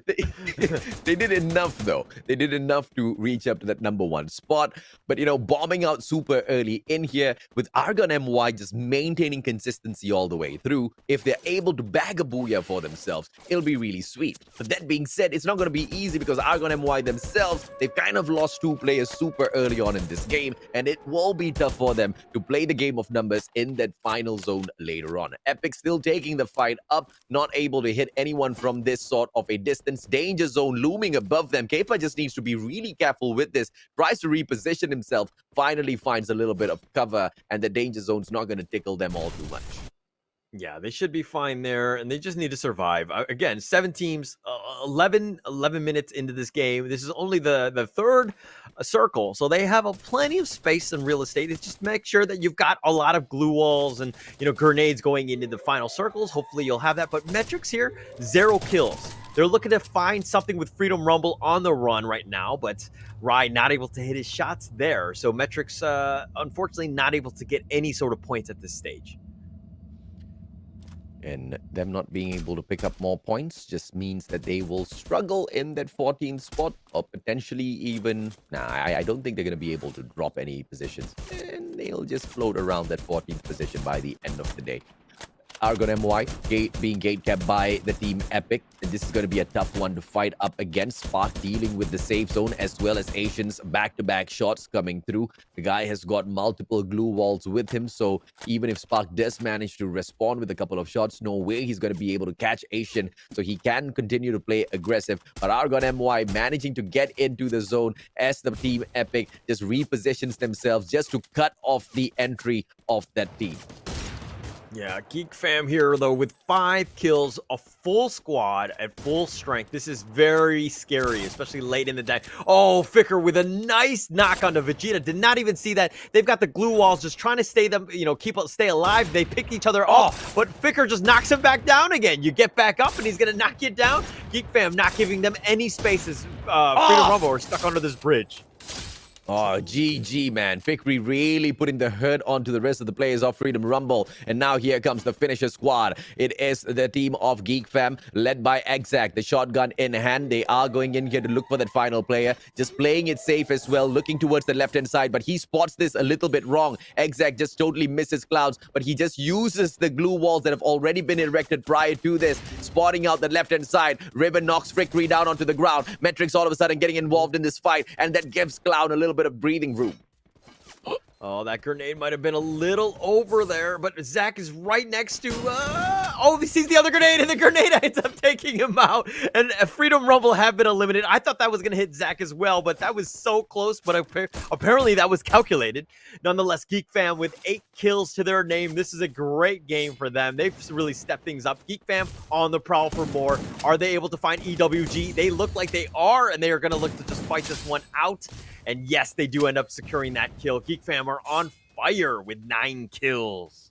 Absolutely, they are aiming for that booyah, but I don't think it's going to be super easy unless they shut down Metrics as well. Metrics is very, very used to these situations where they get into that final zone, and they really manage to impress a lot of people. Donkey now on the ground, shut down as well by the snipes out of Rai, and Metrics really bagging a lot, but they have to start moving in here. 15 seconds more, and that safe zone is going to be the biggest problem that they have to worry about. Rai knocks down Roybro. Roybro will not be able to get out of there. The rest of his team members just bailing out. John on the ground as well. Rai bagging so much off of Team Sorry Raw.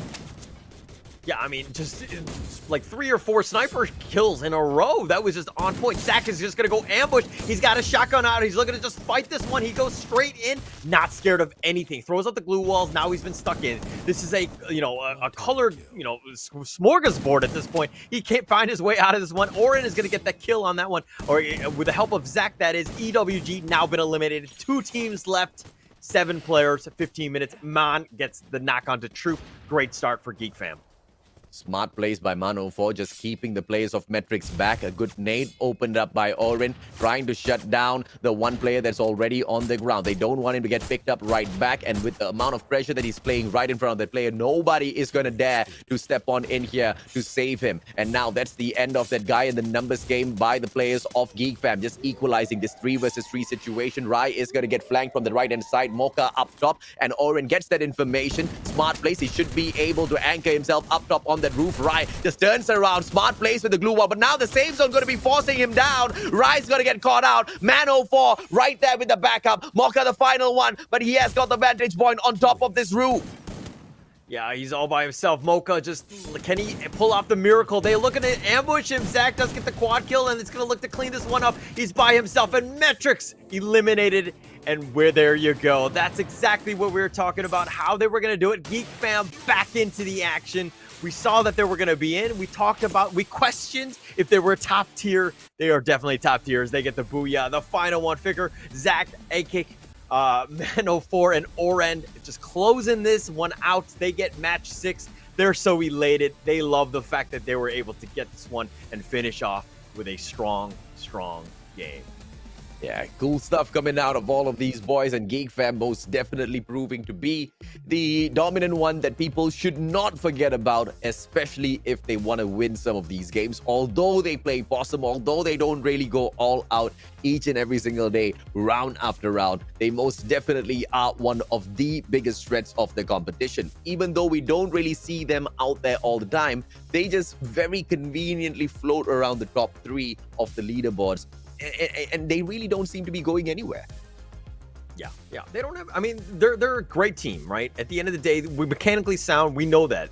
They're just sometimes they're like lapses in attention or whatever it is, where they just don't have that great game. Had a couple of rounds where they had 2 points. They got eliminated early. Maybe they were just like, I'd rather just watch a little bit of Netflix in this time or during the downtime or whatever it is, right? But at the end of the day, they were able to just pull it out. They did get the booyah in the end, so they're definitely within contention. They're going to get those points, and this is again a very strong team. Every other team needs to be afraid of. And Blacklist International thought they would be able to bag it this time round as well. But unfortunately, it was just a little bit too early of an exit. Let's see if we can catch it through the highlights, ladies and gentlemen, boys and girls. This is the flashback of the final game that we have in here for all of you guys. Yeah, it started off bad for Hero. I mean, Rembo just trying to get the pick off. Unfortunately, not the case. Iman goes down as well, and that's kind of all she wrote for Hero here. And Team Princess is starting off strong with that early wipe. That got a little bit of momentum going for them, and TP continuing on. There were a little bit skirmishes even with EWG that was going on throughout. TP were just pretty much everywhere this game. They were just trying to get as many kills as possible, but unfortunately, sometimes when you roll the dice, you do get eliminated, and they were kind of outed a little bit on the earlier side. They took a lot of damage going in. UMB, on the other hand, 2 kills, looking to just fight this one, but Argon Malaysia just way too strong here. Freedom Rumble, again, very aggressive. They're looking to take any sort of fight. They end up doing a decent amount of damage to Blacklist International. That fight was going for quite some time. 2Beardick gets eliminated here. Geek Fam, again, just with so many different kills, just finding things out. And this is going to be the last one from Blacklist. He does go down. Freedom Rumble was the killer there. But Geek Fam, this is where they turned it up. They found Freedom Rumble, trapped under the corner, a whole bunch of trolls, so to speak. Freedom Rumble just gets eliminated here. Really no chance. Geek Fam just kind of rolled from this point on. It's the final nade by Man04 that just really does it for me, man. the precision, the amount of cook up on that nade, and of course the way they finish it off. Oren just turning around with the shotgun. CQC dropping that beat as well, just to make sure he always has the sustenance out there on the battlefield. And towards the very end, Argon MY, they really couldn't make it because they bomb out in that 5th spot. Eastern Wolves gang, they thought they would have a fight up against the players of Geek Fam, and they tried to hold on. And Sorry Raw followed that up as well, trying to take advantage of the situation, but it just wasn't enough. Geek Fam managed all of those fights back to back to back, finally came up against Team Metrics, and although the one and only Mocha, the sharpshooter on the side of Metrics, had the higher ground, it just wasn't enough as Geek Fam just overran that whole situation. And with that, ladies and gentlemen, boys and girls, a 16-kill bomb they dropped along with the Booyah to pick up a total of 28 points. An absolute monstrous round for Geek Fam, as usual, when they rise back up to the top. Metrics in that 2nd spot with the 15 points. EWG with just 12 points in that 3rd position. That's not too shabby at all. 10 points each for Argon MY, as well as Sorry Raw in that 4th and 5th spot. And Freedom Rumble in the 6th place with the 8 points. Team Princess with 5, Epic with 5, Blacklist International with 3. They didn't do so great. I mean, they were going for placement points. People were pretty much just running at them. They wanted to make sure that, Blacklist International knew their name, so to speak, and Freedom Rumble ended up wiping them out. No escape. Umbrella with 2, 2Beardick with 2 as well, and Hero with the unfortunate early exit on that one, getting a big fat donut. And but just 16 kills. This is the most I've seen, at least in any sort of match. Geek Fam really turned it up when they needed to. They got it on the last day. Sometimes it's better to, be consistent early and not just do ace the final exam here, but Geek Fam did very well in day 4, and they'll continue with that momentum moving forward. I don't know. We're going to have to see the overall standings in terms of where teams actually finished, but I think Geek Fam will put that. I mean, that's a sizable score right there, and that should put them up into contention. I'm pretty sure. I think it's going to be first place. I think they're going to overtake Blacklist International, especially with that. No, I don't know about that. We're going to have to see. It's going to be very close, though. I don't know the exact numbers. I'm just trying to do the mental math, but it's going to be close.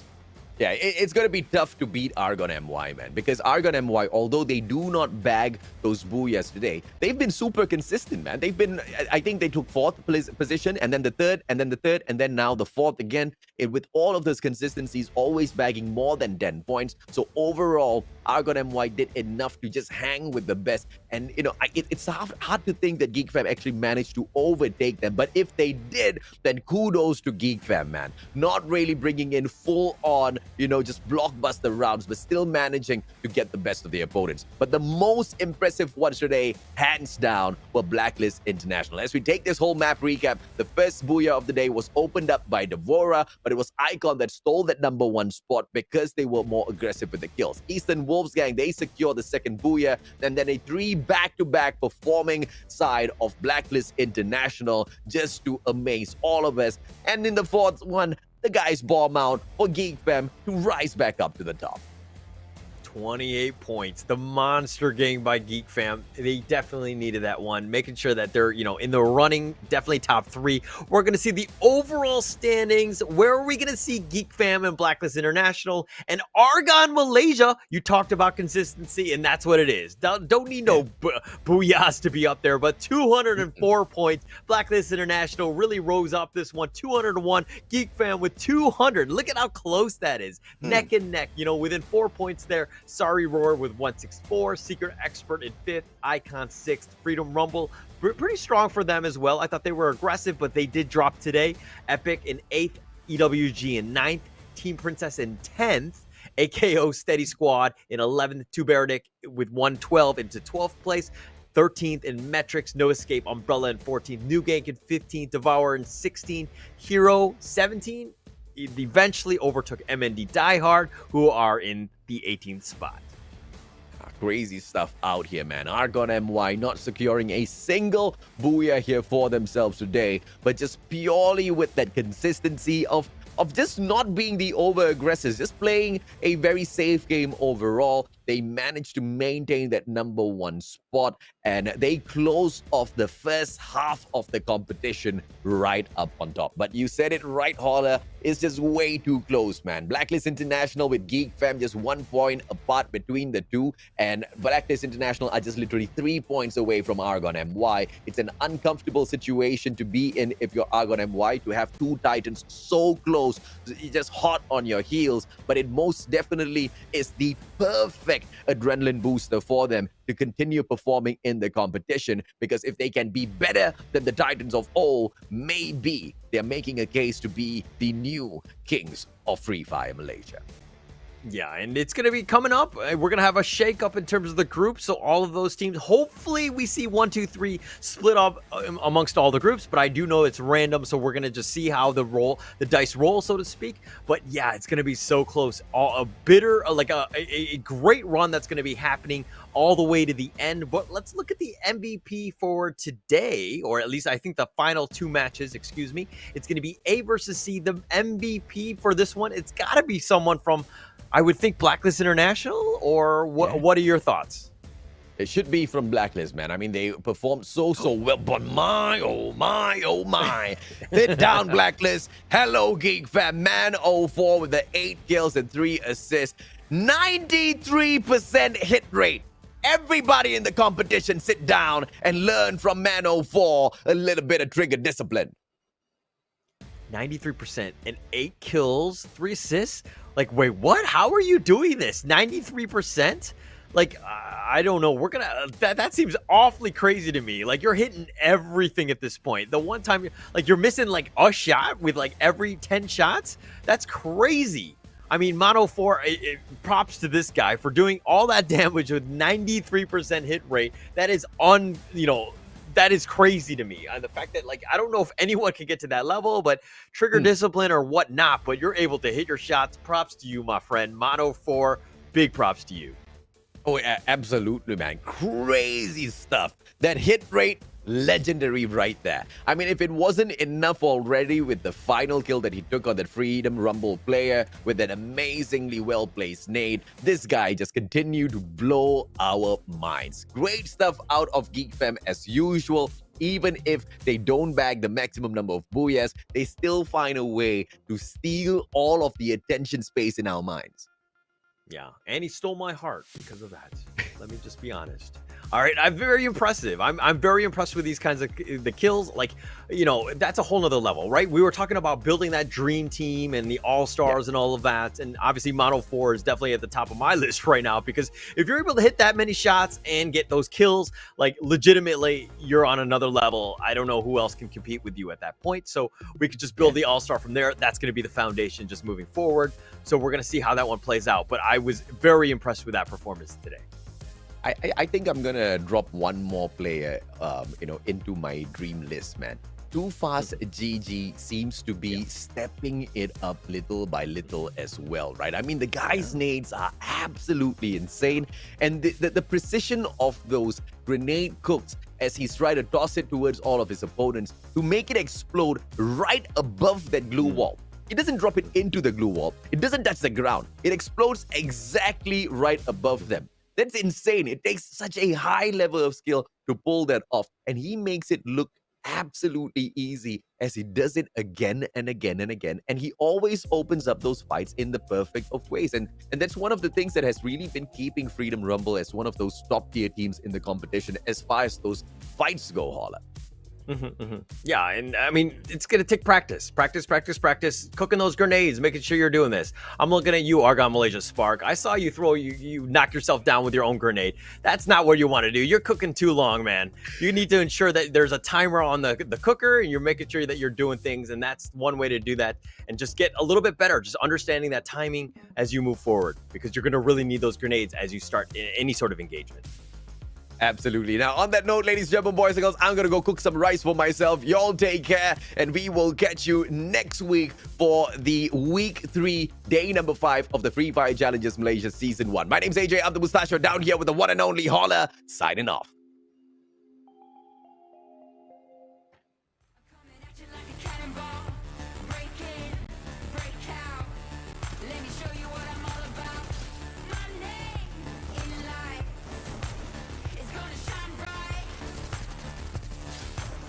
We're taking over tonight.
White team, blue team, 2 minutes. 2 balloons, 2 lives. Yeah, okay. Take your time. Let's go.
Welcome to the new age!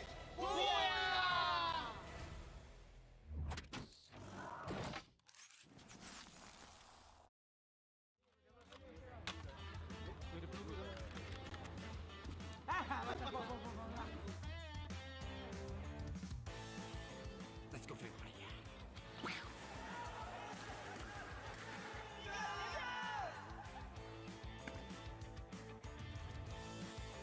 Yang menang belanja kereta.